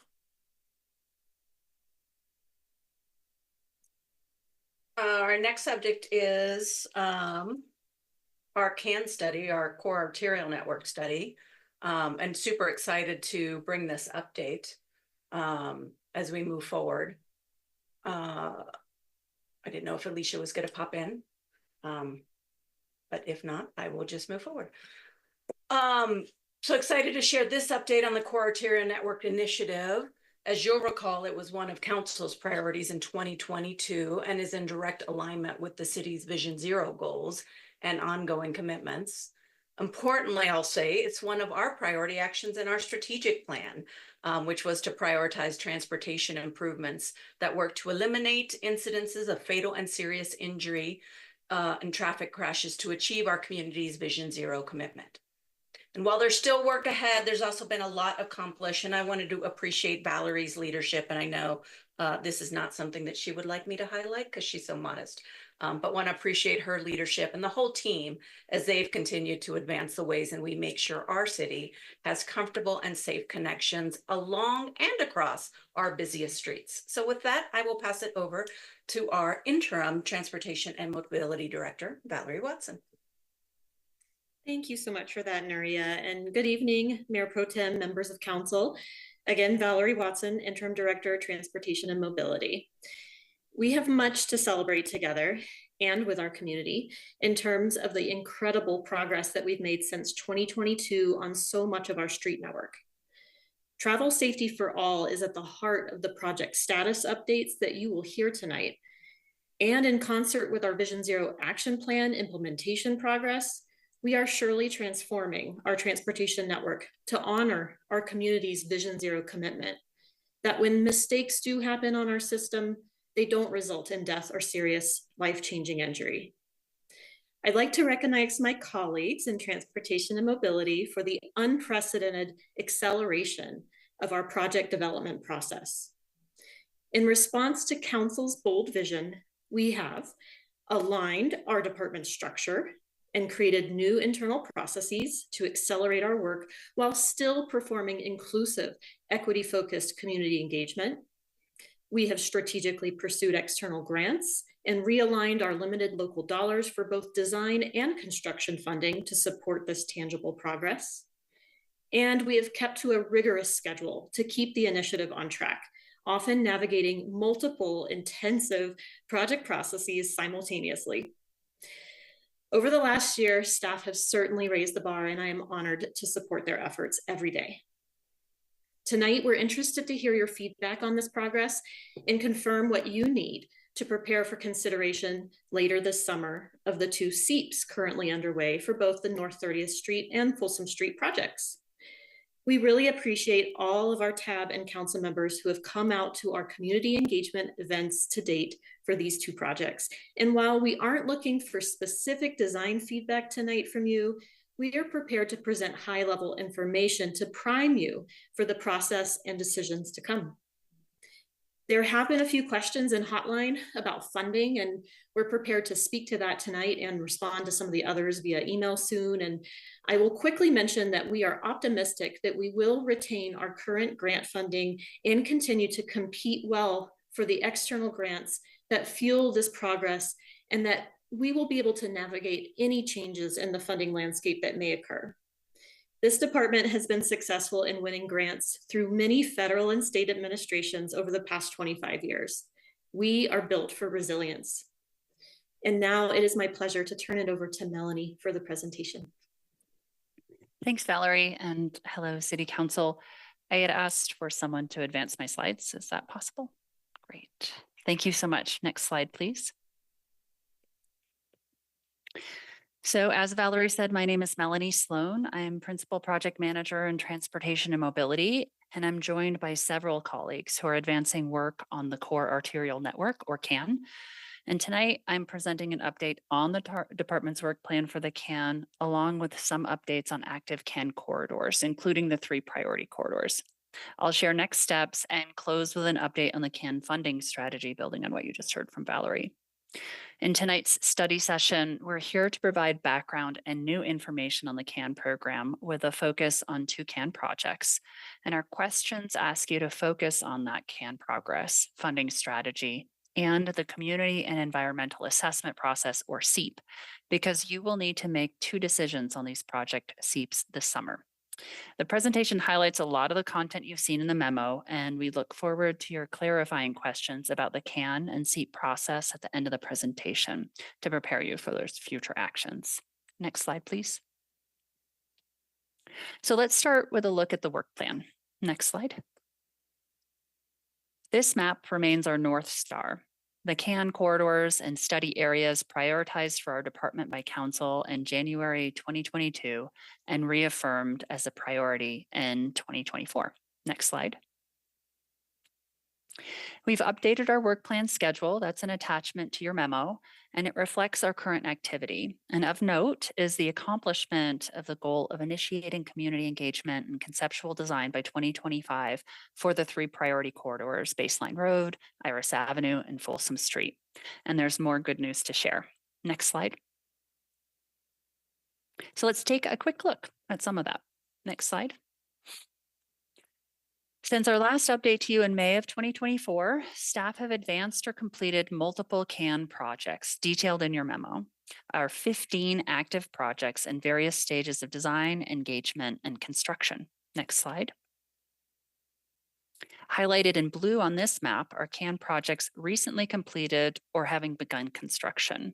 And these include things like safer street crossings, the second protected intersection in the city, near-term safety improvements with paving on Colorado Avenue near CU's main campus, and rapid steps towards realizing the East Arapahoe Avenue Transportation Plan vision. Next slide, please. Finally, the lighter blue on this map shows the realization of a network that safely and comfortably connects people to where they want to go, no matter how they travel. And this is possible through staff's effort and from your continued commitment to the CAN. Next slide, please. So let's take a look at those CAN priority corridors and their progress. Next slide. The first priority corridor is Baseline Road from 30th Street to Foothills Parkway. Next slide. Baseline Road is being completed in 2 phases. And this second phase builds on lessons learned during phase 1 and is making permanent the interim protected intersections installed with paving in 2023, including at Baseline Road and Mohawk Avenue. It also will be completing transit speed and reliability improvements and adding a new protected intersection at Baseline Road and 30th Street, shown here. Construction of phase 2 begins later this year and will take about 15 months to complete. Next slide, please. Iris Avenue from 28th Street to Broadway is the second priority corridor. Next slide. From summer 2023 to fall 2024, staff consulted plans, federal guidance, and community input to identify important safety improvements for Iris Avenue. The project used this community and environmental assessment process, or SEAP, to evaluate and identify a recommended conceptual design, shown here at 19th Street. The SEAP and this design were unanimously recommended by the Transportation Advisory Board, or TAB, in August of 2024, and unanimously approved by City Council at its September 19th, 2024 meeting. Final design of Iris began in January of this year and will be completed in 2026, and construction will begin once funding is secured. Next slide, please. The third priority corridor is Folsom Street from Pine Street to Colorado Avenue, and the team began work on this project in December of 24. And that's notable again because it accomplishes that City Council priority, our commitment to initiate community engagement and conceptual design by 2025 for these three corridors. I'm going to tell you more about the Folsom Street project during the next section of this presentation. Next slide, please. It's at this point I'm going to talk about both the Folsom Street project and the North 30th Street project together and in more detail. And that's because they are using the SEAP to evaluate designs and identify recommended alternatives. And these SEAPs will eventually need your action this summer. That sounds straightforward, but the SEAP is inherently technical in nature. These project SEAPs will build on the learnings from that Iris Avenue project SEAP, and because of that, I anticipate some of the technical nature to be familiar to you, and some will seem new because staff have evolved and learned since our work on Iris. My discussing these projects and their SEAPs together today is meant to share that learning with you and to help you prepare to take action on each SEAP this summer. Next slide, please. So what is the SEAP? Well, it's Boulder's formal review process that assesses the potential impacts of capital improvement projects to help select the best conceptual design alternative. The SEAP uses project-specific evaluation criteria, the SEAP checklist, and community input to identify a recommended alternative. In June, you will be asked to take action on the North 30th Street project SEAP and recommended alternative. And in July and August, the TAB and Council will be asked to do the same for the Folsom project SEAP and recommended alternative. So let's talk a bit more about the two projects and their draft SEAPs. Next slide, please. I'll start with the Folsom Street Safety Improvements Project, again focusing on Folsom Street from Pine Street to Colorado Avenue. Next slide. This section of Folsom is a vital corridor to the city. Its unique challenges like varying roadway constraints and differing land uses leads us to consider the street in three segments shown here: north, central, and south. Each segment experiences diverse travel patterns and user needs. Next slide, please. For example, the north and central segments see the most vehicles, and the south segment sees the most people walking and biking. But despite these variations, the street is multimodal. All segments serve thousands of people walking, biking, riding transit, and driving the corridor every day. Next slide. And yet, crash patterns place Folsom Street on the Vision Zero Action Plan's high-risk network and the Denver Regional Council of Governments high injury network. Those who drive experience the most crashes, but about 17% of all crashes involve people walking, biking, and rolling. And 7 of these crashes result in serious injury. Alarmingly, 100% of serious injury crashes involve these vulnerable road users. Of note also, 50% of all crashes happened in the central segment between Canyon Boulevard and Arapahoe Avenue. Next slide. The Folsom team has been in the community since December of 24, talking to businesses, students, community partners, and others, both in person and virtually, to hear their priorities for the future of the street. What staff learned is that the community and businesses share a common goal: a safer, more vibrant Folsom Street. People want slower vehicle speeds and for everyone to have the space and time needed to travel more safely. Travel time and reliability, including for transit, is also a priority, and everyone saw potential for Folsom to become more intuitive, welcoming, and vibrant. Next slide. So staff developed 3 conceptual design alternatives that each balance the key community and business priorities of safety, travel time, and urban design, but they do so differently. For simplicity, I'm only showing the central segment from Canyon to Arapahoe. The three alternatives look a little different in the south and north segments, and that can be seen. Those end-to-end designs for each alternative are in your memo for reference. So alternative A prioritizes maintaining existing vehicle lanes between and at intersections, potentially minimizing space to improve intersection safety, requiring narrower sidewalk and sidewalk level protected bike lanes, and in some places combining these two into these two types into segments of multi-use path. Alternative B prioritizes safety with protected intersections, improved mid-block crossings, widening or adding sidewalks and on-street protected bike lanes by repurposing vehicle lanes at and between intersections to create the needed space.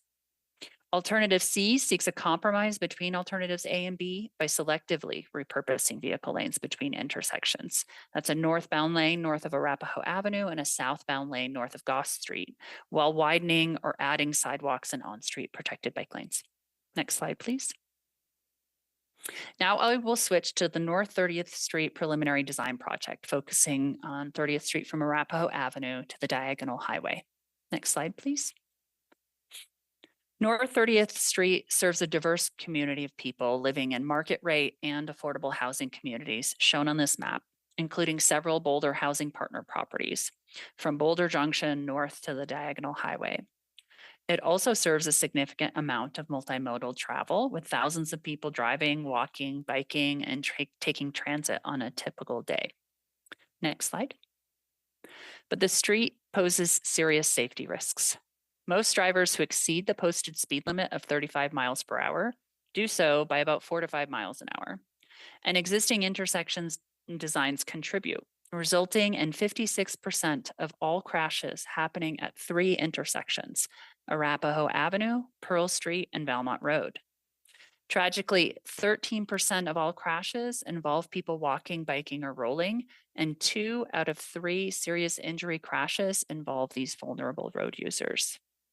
For these reasons, North 30th Street is also on the Vision Zero Action Plan's High Risk Network and the Denver Regional Council of Governments High Injury Network. Next slide, please. Engagement focused on people who don't typically participate in city processes by meeting people where they are at places like the bus stop, grocery store, school, and holding focus group discussions in neighborhoods and apartment buildings, including Orchard Grove, Boulder Junction, and Bluebird Apartments. At all events where Spanish-speaking community members may have been in attendance, Spanish language interpreters or bilingual staff were available. And staff heard a lot of ideas from the community and businesses for how North 30th Street could be better. Their priorities were consistent and clear, and people want improved safety, they want reduced vehicle speeds, they want safer connections and access across and along North 30th Street. Travel time, again, for transit was also important, as was preserving trees and other urban design elements. Next slide, please. So staff developed 3 conceptual design alternatives to balance the key priorities of safety, travel time, and for implementation feasibility. Implementation feasibility is a priority because the city was awarded Safe Streets for All federal grant funds for final design and implementation on 30th Street from Pearl Street to the Diagonal Highway and at the 30th and Arapahoe Avenue intersection. As with the Folsom Street project, I'm only showing the central segment, which on 30th Street is from Valmont Road to Mapleton Avenue. That's for simplicity. You can see the end-to-end designs in your memo. Alternative A prioritizes travel time by maintaining vehicle lanes, but that minimizes space for safety improvements like protected intersections, wider sidewalks, and protected bike lanes. Alternatives B and C prioritize safety by repurposing lanes to make space for important safety improvements, but this increases travel time. Also, alternatives A and C, they provide protected bike lanes at sidewalk level, which will require roadway reconstruction. Alternative B provides protected bike lanes within the existing roadway, and so would not require roadway reconstruction. Next slide, please. So there are trade-offs balancing the community and business needs for safety and comfort with travel time and reliability. For Folsom, the importance of urban design is key to this main street's vitality. And for North 30th, implementation feasibility is key because of the awarded Safe Streets for All funds. Emergency response is key to both streets, but especially North 30th Street, because both the city's police and fire departments have stations directly on or near the corridor. And the community prioritizes the environment. So each alternative's impacts, such as to floodplains and air quality, are also key. And let's look at each of these to better understand their role in the draft SEEP evaluations. Next slide, please. People consistently prioritize reduced vehicle speeds on both corridors, and we know that doing so is a powerful way to reduce crashes and crash severity because vehicle speed increases the risk of serious injury and death. Reducing vehicle lanes helps to reduce vehicle speeds. Both projects include alternatives that repurpose lanes. Next slide, please. People also see these multimodal streets as needing to provide space for the many users of the street at intersections and between them. And repurposing vehicle lanes can provide the space needed to ensure everyone can travel comfortably and safely. Again, both projects include alternatives that repurpose vehicle lanes to create this space. Next slide, please. Sorry. I apologize. Fewer vehicle lanes also reduces the number of conflict points for people driving, makes it easier to move on and off the corridor, and shortens the crossing distances for people walking, biking, and rolling. Removing right turn bypass lanes like the one shown on the right at North 30th Street and Canyon Boulevard reduces potential for conflict at intersections too. The North 30th Street project looked at the number of people using bypass lanes and used traffic modeling to determine where removing them is appropriate. Several bypass lanes are no longer needed because of the changing land uses and shopping patterns on North 30th since the last time improvements were made to the street. Both projects include alternatives to reduce conflict points, but only the North 30th Street project includes designs that remove right turn bypass lanes. Next slide, please. In addition to providing space, people want to have time to make their travel safer.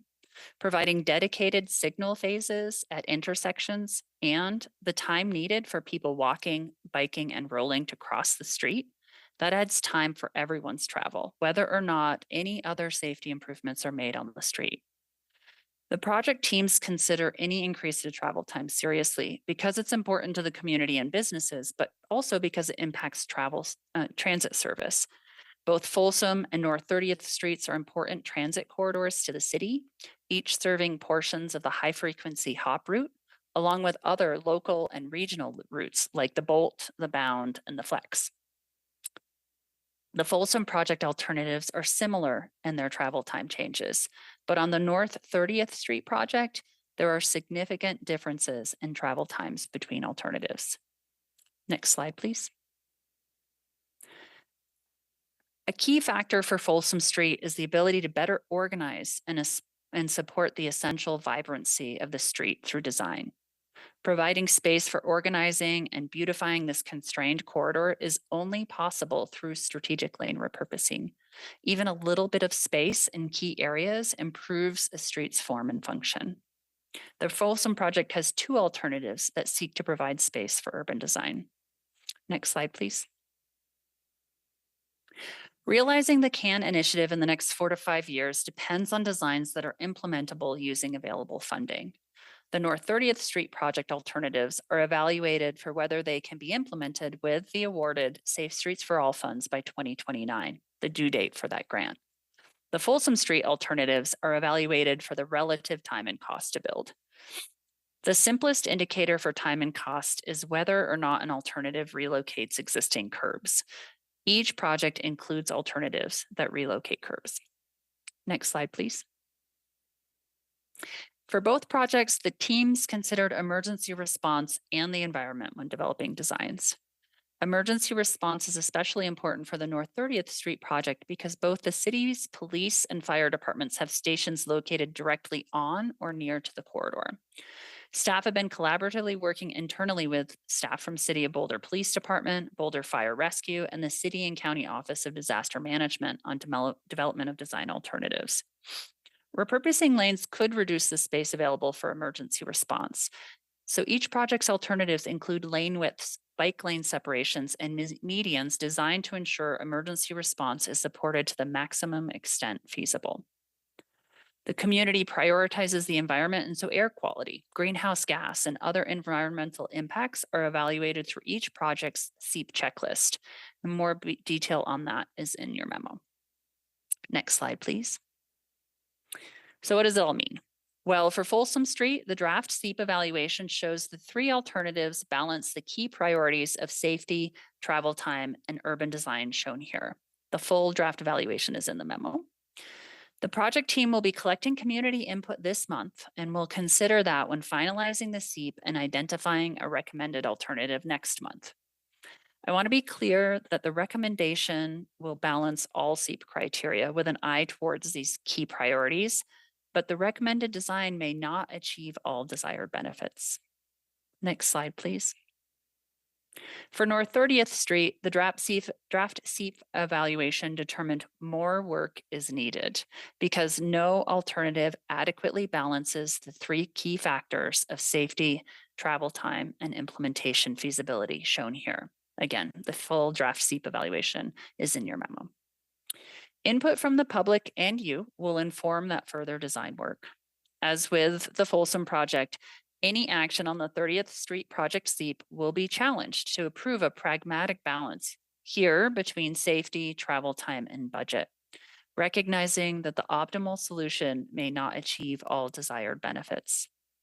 Next slide, please. And so these are the next steps for the Folsom and North 30th Street project SEEPs.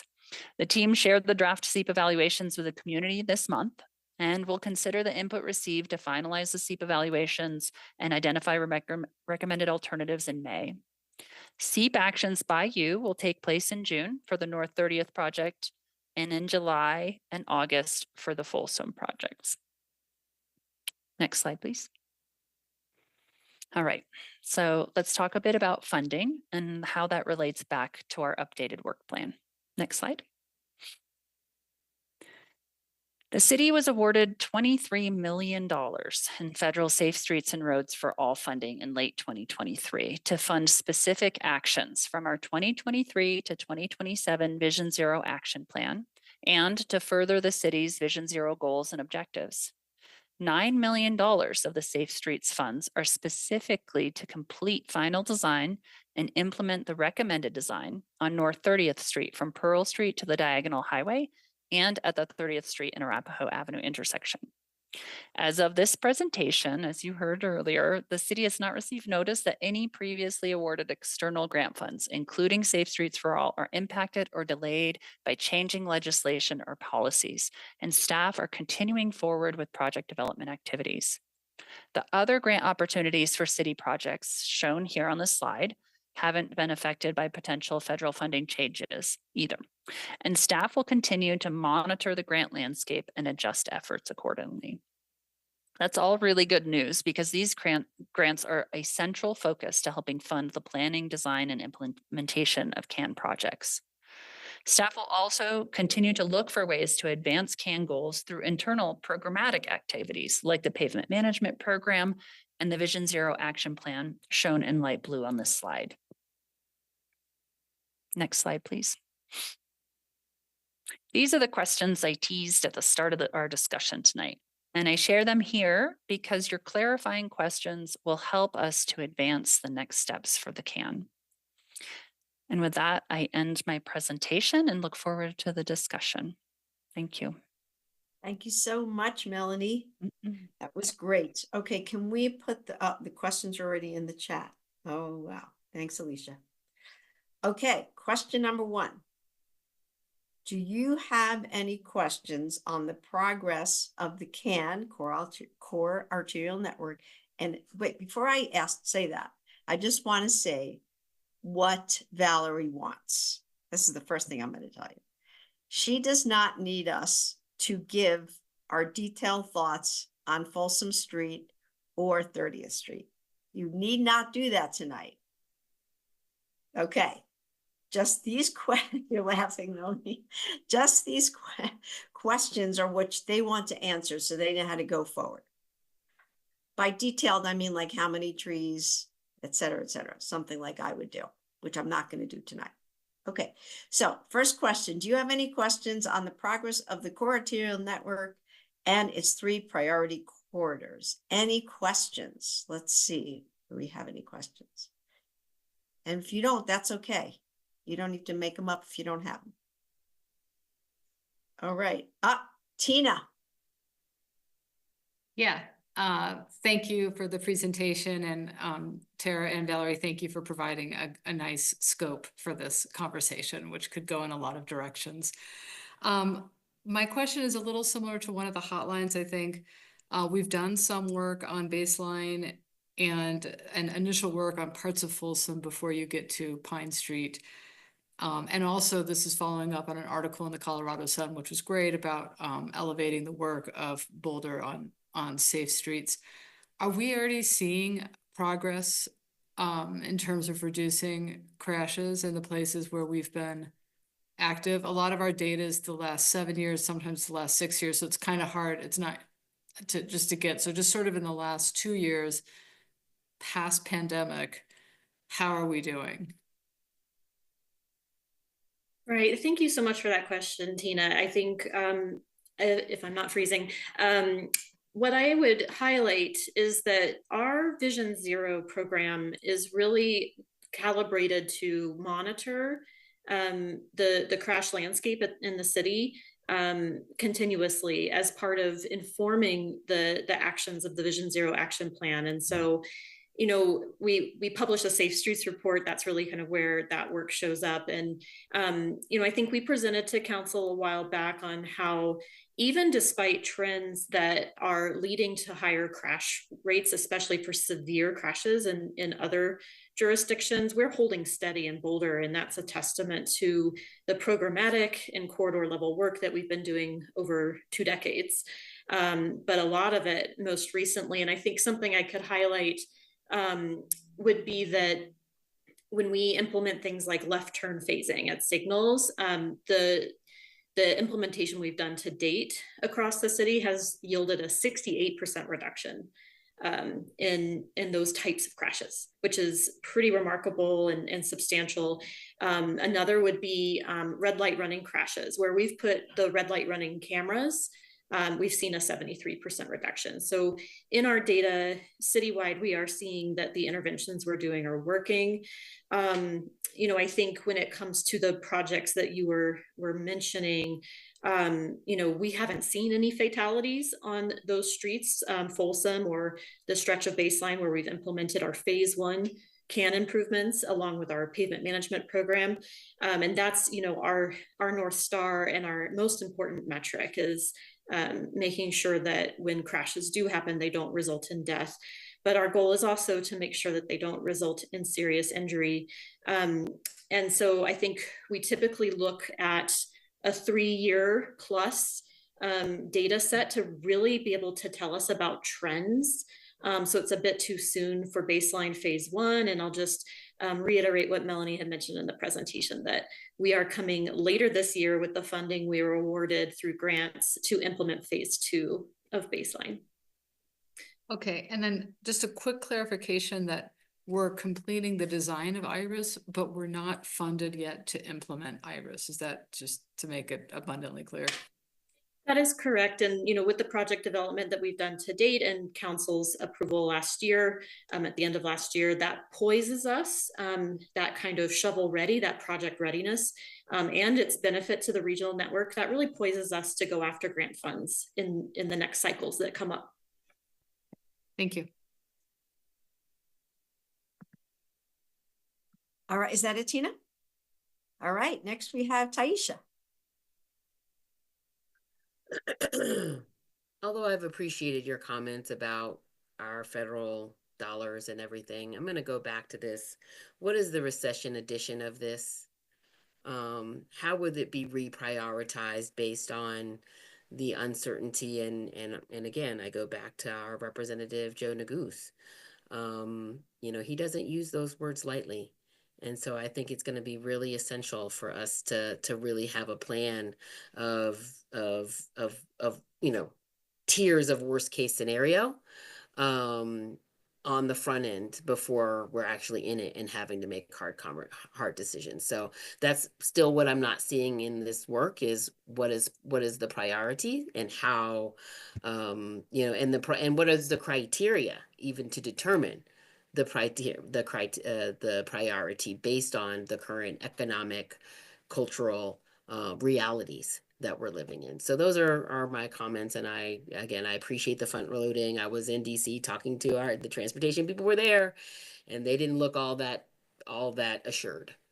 So I will just say that they did not say that in words, but I'm good at reading the feelings. I'm a Cancerian. So having said that, thank you very much for the time, and thank you for the hard work.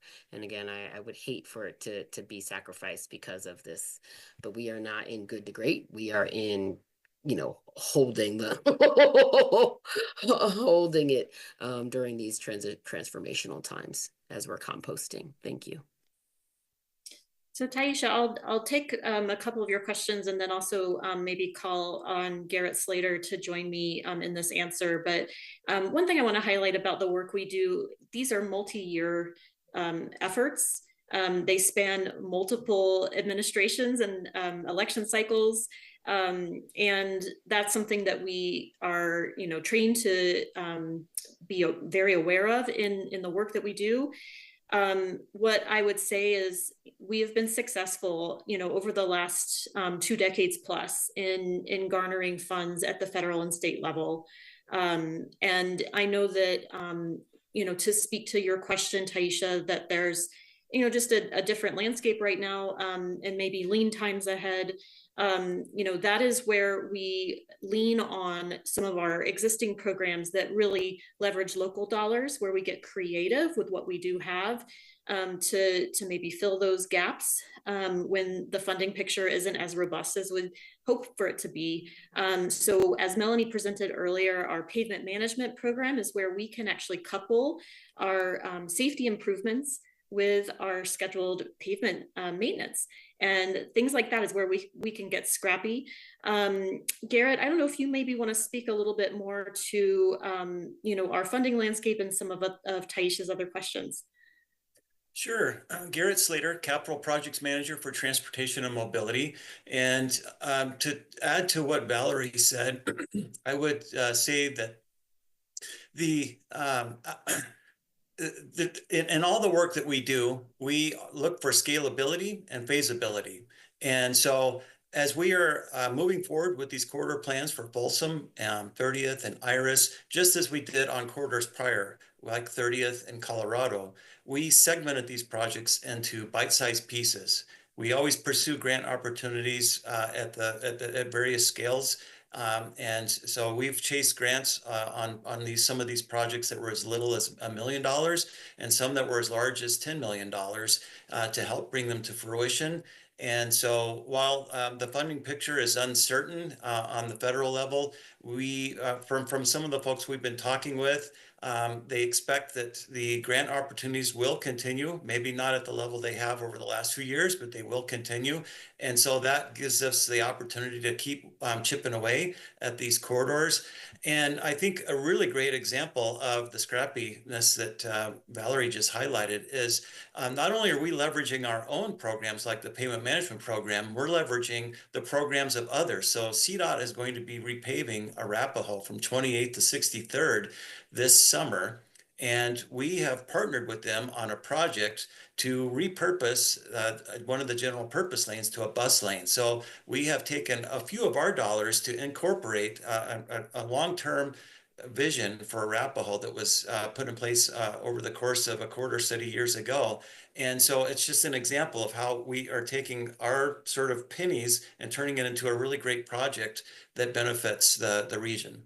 I absolutely appreciate those comments and those examples. And I have no doubt about the scrappiness of this group, but we are in a polycrisis And I need us to stop acting like we're business as usual. In addition to the recession, we also have our climate crisis, which is, again, billion-dollar disasters that are escalating at a pace that is outpacing any climate forecast. That means that the monies that we are talking about are not just going that way, but they're also going that way. And so what I appreciate about your response is the bite-sizedness of the options. And what I am asking and offering is a recommendation on how we prioritize based on the levels of where we are, so that when it's time, when we're in the crunch, we don't have to figure those out. We've already made some had some hard conversations before, I was listening to a psychiatrist or one of the brain people at the CWA conference in journalism and AI, and he was saying that, I wish I could get the quote quickly, but I can't, so I'm just going to paraphrase him. I'm sorry, sir. But it was something to the effect of,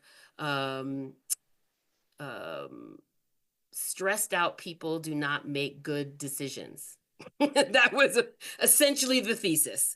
And so I'm just imploring our council, our staff, and our community to make some of these prioritized considerations before it becomes much more difficult. That is what I'm offering. And again, I hope that my main takeaway is we are in a poly crisis. This is not business as usual. This is not anything that has happened in my lifetime. And so I think that we need to, so therefore, we should be acting accordingly. And I'm really leaning on the expertise, the scrappiness, the relationships, and everything that this incredible team has done to get us here, to get us past this and moving towards something that is regenerative and can be multi-generational. So thank you so much.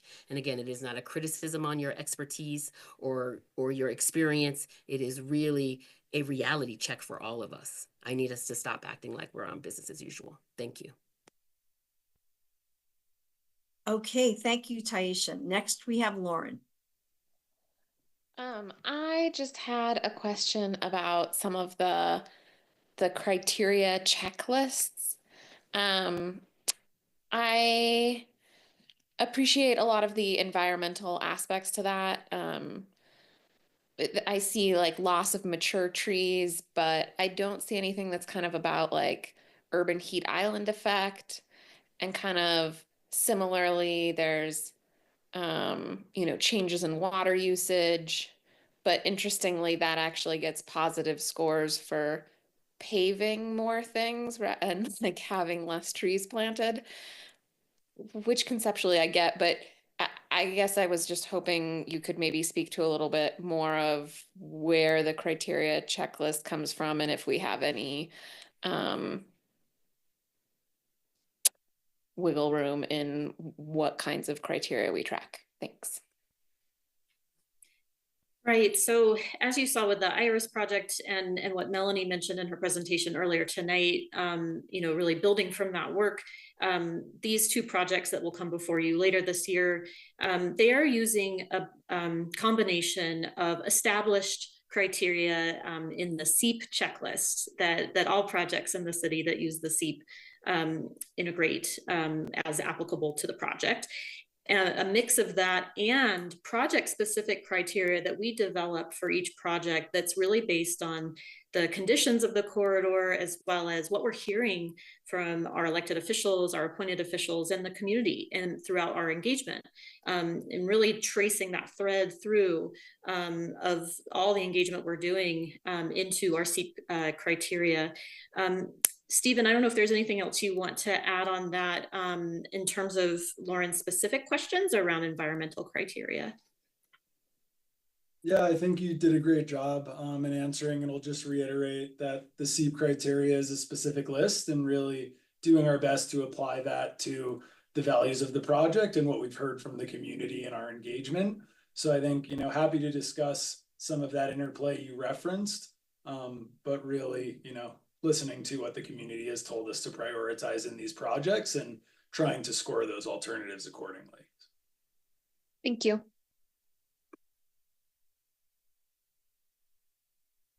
Next, we have, you're done, right, Lauren? Okay, next we have Nicole. And by the way, we're going to be done at 9, so we have 45 minutes and many more questions. I'm going to blend the first No and pressure, second Nicole. questions. No pressure. Well, I'm going to blend the first and two. So hopefully that gives Nice. a good transition Nice. there too. Okay, great. So I guess my first of all, just want to say I appreciate how quickly you all have made progress on this work. It is really impressive. I don't think that a couple of years ago when we made this a work plan priority, I ever would have expected we would be here so few years later. So it seemed like it was a much bigger goal. So I guess my question kind of relates to what Taisha was asking about, blending the funding and just the process in general. What's the process for checking back in on the design if funding isn't readily available when we are kind of ready, when the design and everything is finished and we're ready to begin construction? Because we are so scrappy and so creative, and I am just blown away by this team's grant writing skills. We've been so successful in that route. If we do run into any longer than anticipated delays between design and construction, is there anything that this council or a future council would need to do to ensure that the designs coming out right now incorporate the new technology and the new circumstances? So just as an example, Tara, this isn't about trees, but it's kind of about trees. It's just not a detail. If we need more trees for cooling because temperatures are rising faster than expected in 5 years, is there anything that we need to put in place now in these discussions in 2025 for you all to incorporate that information into the kind of construction build out phase when we get there? I really appreciate that because, I think you and other council members have asked questions that just relate to the uncertainty that we are feeling across the board with funding for our city, not just for transportation. So appreciate that. And I'll start by answering and maybe ask Garrett to add anything else that he'd like to highlight. I'll start by saying that we, when we bring our projects to a level of conceptual design and we bring it to you for decision, that is not the final design. That is not the most detailed level of design. And so often we either leverage local dollars or grant money to complete that final design at a future time. And that gives an opportunity to refine. I think you made a great example of what happens if trees just really come into the forefront for the needs of a community in that neighborhood. And so that final design phase is an opportunity where we do refine and look at things that aren't wholesale changing the nature of the project. And Garrett, I don't know if you have anything else you'd like to add there. Yes, as is I'm prone to do, I'm going to give an example. So 28th Street, the project that is under construction from Pearl to Iris right now, is a project that had a SEEP approved in 2008, and we are building the final segment now in the year 2025. And so what we thought 28th Street would look like in 2008 is mostly similar to what we're doing, but there have been some changes which are reflective of the different ideology and thought and practice on how we deliver multimodal projects today. And so when we got to this final phase, we recognized, the last time we did engagement was many years ago. We really need to go back and talk with the community about how to deliver this project and make sure it's still consistent with our values and our goals. And so we did that. And so because we have an approved SEEP doesn't mean that we can't go back and revisit with the community and say, it's been a number of years. So should we make some changes here, or is this still the right thing to do while delivering on the core tenets of what councils in prior years had approved? We're still taking an opportunity to sort of calibrate as the times change. Great, thank you. So what I'm hearing is that we don't really need to do anything. If there are changes needed later and there's a little bit of a gap, then the council in the future would get that back and have a chance to talk through it, and you all would bring your input into it as well. Thank you. That's it, Nicole? All right, awesome. We are going to move on now to the next question. Now, I will say that we mostly talked about this next question, so don't feel obligated to raise your hand because I want to spend a lot of time on the question after that. Do you have any more questions about the funding strategy for CAMP? I don't see any. Do I see any hands? Tina, you better talk fast. No, I'm kidding. Tina, what do you want to tell us? Ask us. Say. Okay, I would have combined it. It's getting back into trees, but in this case, I'm just wondering specifically about how to break out the maintenance costs for changes in designs. And, you know, we get feedback from the community about, I don't know why I turned off my video. Sorry about that. About how we're not really maintaining our sidewalks and that we have different kinds of vegetation and landscaping. And at the same time, when I look at some of the alternatives, just the ones that you showed us, there's one side that doesn't have trees and one that does. And I think people would be more likely to engage in the multimodal options if they were beautiful, rather than just straight concrete. So is there a way to add? Hold on. Are you asking us about question 3 on Folsom and 30th? Because we're not up to that. This is any of them. Just if we can understand the maintenance implications, because I will always want something with more trees and with things that are well maintained and have a lot of trash cans and, you know, things like that. And how can we add that to the scoring for the long-term financial impact, so that we don't build something beautiful and then can't keep it up? And I feel like we're struggling with maintenance through the city. So that would be my question. Yeah, thank you. You know, life cycle cost, I think, is something that we consider when we're offering you an array of design alternatives that balance the different considerations and needs in different ways. So whether it's the provision of something or it's, you know, long-term cost, you know, I think protected bike lane element would be a great, like the vertical element we use would be a great example of that. We're thinking about not just the cost to maintain it, but, you know, do we have the width for our equipment to fit? So those are things that we're thinking about, and they might not be reflected overtly in the analysis that you've seen to date in our public materials. I'm going to also defer to Garrett if you have anything to add there about the consideration for maintenance and life cycle cost. Yes, so I guess in addition to what Valerie said, we find that finding the right conditions for street trees to thrive can be a challenge. And when trees are planted along the outside of streets, they're typically the responsibility of the adjacent landowner to maintain and take care of. And there can be some inconsistency about the way that's done. So we want to make sure that we're planting a tree that the adjacent landowner can, we feel confident we'll be able to take care of. And then when it comes to medians, part of the reason we see some of the medians struggling around town is that we had a number of ash trees planted in our medians years ago.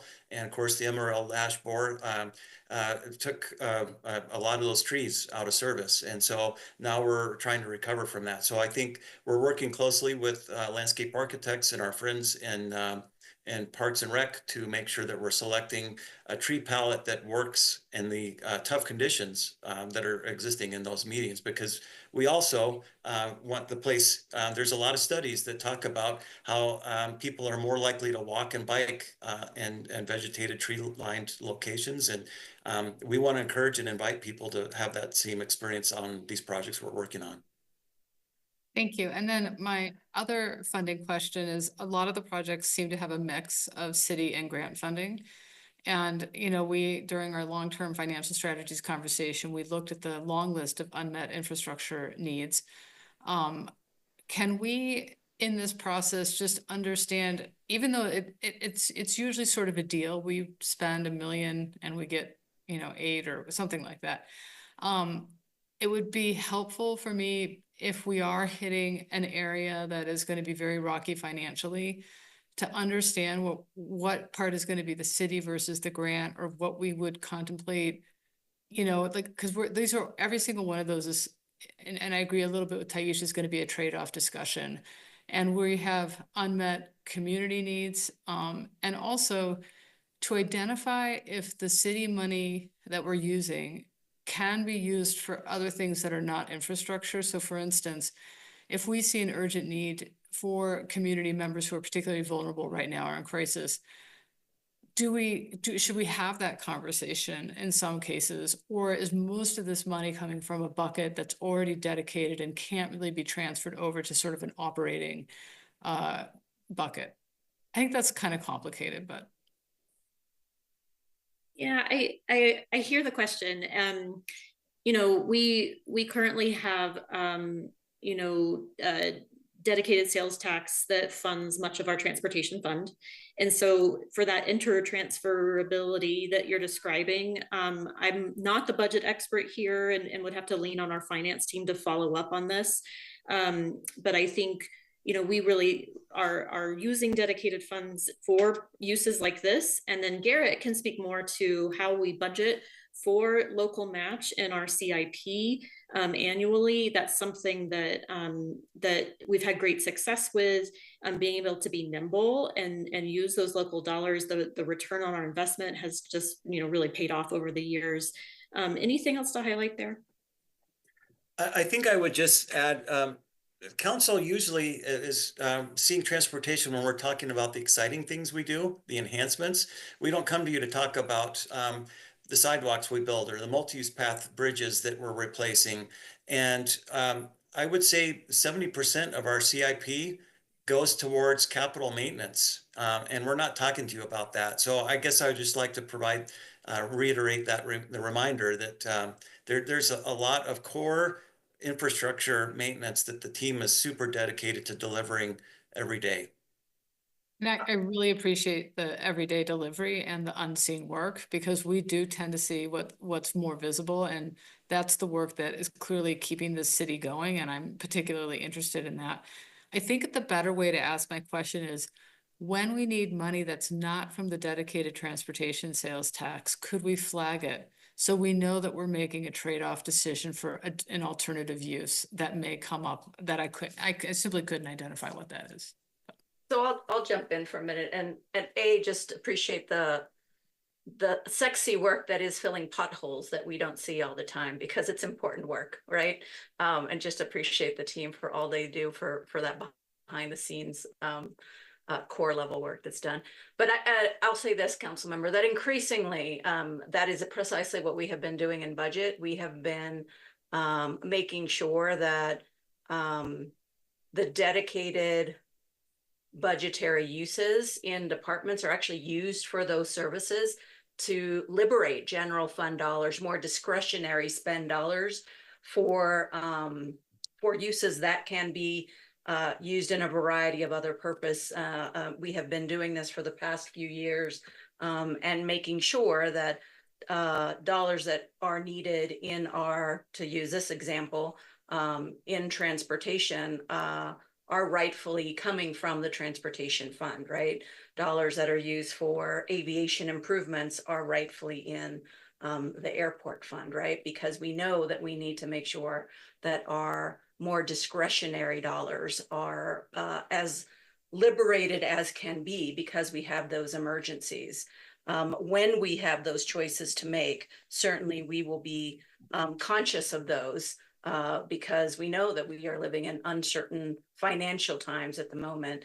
My current phrase is creatively constrained, because we will need to have that creativity and that flexibility. So we will be thinking about those trade-offs and highlighting them as we come along, but know that we are consciously being very thoughtful to make sure that every area in which we can rightfully use dedicated funds are going into that direction. Can we go on, Tina? Or you got more? All right, good. We're moving on. And just a reminder, we have a whole nother section left and we only have a half hour. Okay. Taisha. I'm not sure which questions we're answering at this point. That's right. You want to, we were on the, what is it? The funding, which you did talk about. Oh, I already talked about that. Yeah. Okay, so good. I'm going to go on to the environmental assessment then. Do we talk about that one? We are now going to talk about this. You ready? All right. And you'll be the first one to answer. And after that, I want to hear from Ryan, who's been quiet on this transportation. So that's odd. Okay. Do you have questions on the progress? No, I did that. No. Don't laugh, please. Do you have any questions or requests for additional information to prepare for upcoming community and environmental assessment processes on the following? For the Folsom Street Safety Improvement Project and for the North 30th Street Preliminary Design Project. Or you can, obviously, if you have just a question about SEEP, you should just ask it. Awesome. I'm right on time then. So I just wanted to say, I remember hearing at the beginning of the presentation, something to the effect of that was centering our community and business needs. And I just invite us to also center our habitat and wildlife needs, not as something that's in a plan, a climate action plan, but as meaningfully, as a relative, as a kin. Community and business and community are not two things. First, are not interchangeable things. So I just want to honor that. And the fact then that, you know, we need to elevate people and planet and center that and let business be in service to those two things. Because right now, some of our businesses are not in service to that, and it makes our climate goals more challenging. And it goes back to, again, we're not only in a recession, we're also in a climate crisis. So we are in a policy crisis. And I didn't even mention the cultural element, which does not pertain to today's conversation. The only thing I would add that we have yet to discuss is our earthly gifts and trying to get as much renewable energy as possible in our transportation efforts. And so I am interested in, when we're doing these assessments, not just in community and in environmental, I'm also looking and curious, and we actually need to know the possibilities around energy generation. It is going to be absolutely critical. I don't know if you all saw, but the U.S. Department of Energy has identified a site for data centers for our AI infrastructure here by, you know, the former Rocky Flat site at NREL. And so therefore, we know the direction that our administration currently is moving in. And it is up to us to be proactive as possible in that energy generation so that we are not continuing our NIMBY tendencies. Thank you so much. All right. Next, we have, and should I repeat the question, or you guys want to look at the question so you'll know what it is? No need. Okay. The chat box. Okay. Anyone else have anything to say? That can't be that nobody does.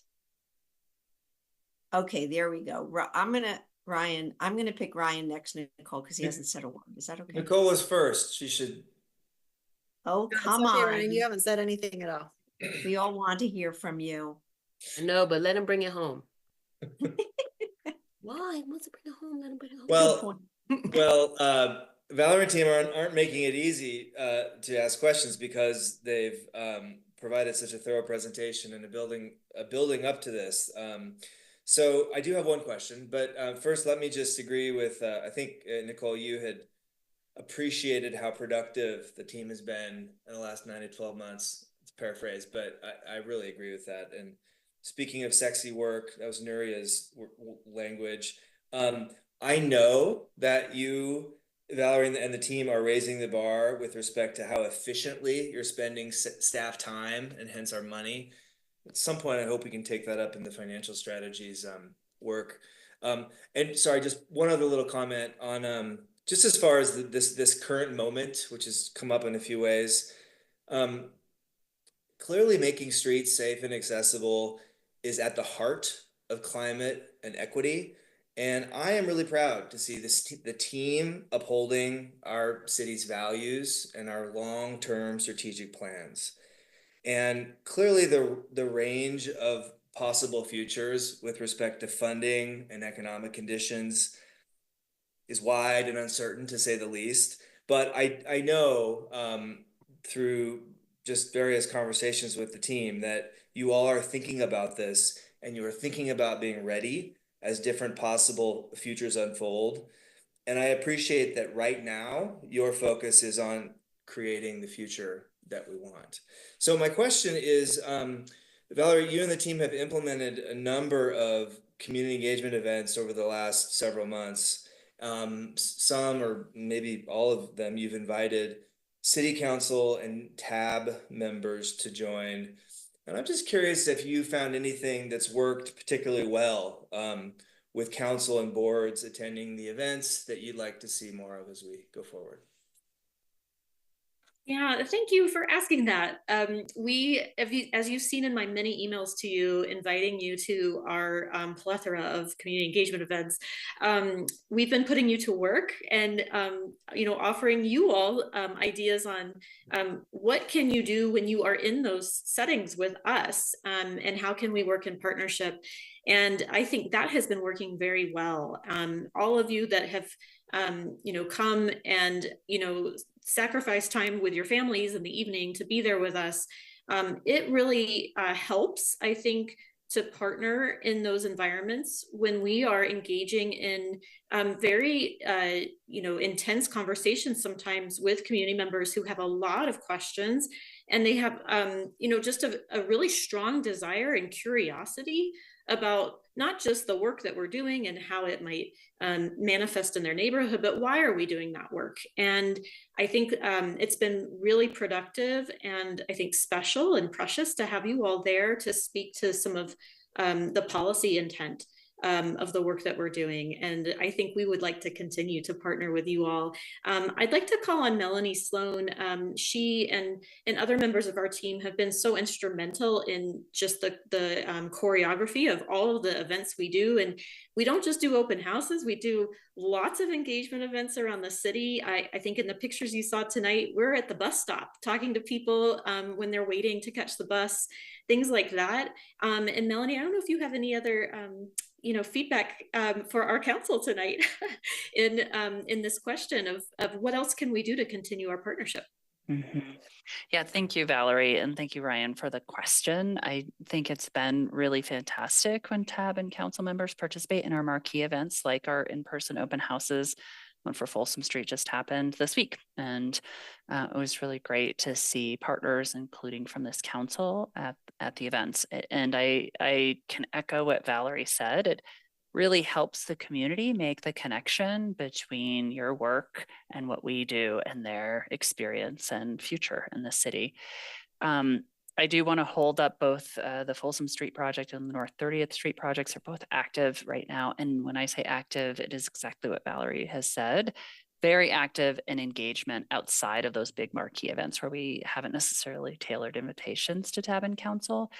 And so I just, I think to the point of your question, when we are out there having focus group conversations with, say, businesses in the central segment of Folsom Street, or we are riding the HOP bus with transit riders to make sure we understand what their experience and desire for the street is, or we're sitting down over dinner with members of the Bluebird Apartment or Boulder Junction, Boulder Housing Partners communities, that we're really listening deeply and trying to learn as much as we can about what would be most impactful for their transportation. And so while TAB and council aren't there with us, I think what's been really great is for you to know that work is happening and to have confidence that we are out there and listening deeply and broadly to try to make sure that what we bring forward represents as much of our community as possible. And I think that confidence in the engagement is that other piece that TAB and council's participation in our work is really important for. Okay, now we have Nicole, and then I'm going to speak, and it could be that that's it. So we'll be ending early, because I want to make a little speech about how much I love the transportation department, but it'll be very short. So, Nicole. Awesome. I will not do that part then, Tara. Okay. We'll split our Thank you for your work. Yeah. And just to answer the last question explicitly, no. For me, the SEEP checklist was pretty straightforward when we did it with Iris, and what you brought there was really all I felt like I needed as a policymaker, given the checklist that we have to adhere to. So anyway, so that just no, to state it explicitly, there's nothing else that I need if it's similar to Iris. Thank you. That's it? Oh, wow. Awesome. Okay, so I go, and what I'm going to say is, first of all, who doesn't love Valerie? You are the best. Whenever I have a worry about transportation, you're always there for me. So first of all, thank you for that. Also, thank you to the entire transportation department. I think everybody said how, especially Ryan, how, thank you for that, Ryan, how confident we can be that you have our backs here in every way, that you're listening to the community, that you're doing the next best thing for this planet, for transportation. And so this section, this is just a delight to listen to and to celebrate what you've accomplished in just the few years that I've been on council with CAN, all that you've done, how, especially like when we brought CAN up and said, this is our priority, 9 of us said yes. So that was 100% all of us. And the way you really took it on and made such a big difference with the stats that you gave us earlier, et cetera. So I can't even thank you enough. Plus also, you're awesome. Okay. And then the last thing I want to say is, I'll just say one word about Folsom and 30th. I do really care about trees and I really want trees to be there. So when I was saying don't be in the weeds about trees, I was kind of just kidding. And thanks, Garrett, for telling us how hard it is to have healthy trees on these corridors. Of course, for me, my dream would be to make 30th Street and Folsom just such beautiful streets with mature trees so that we could have shade.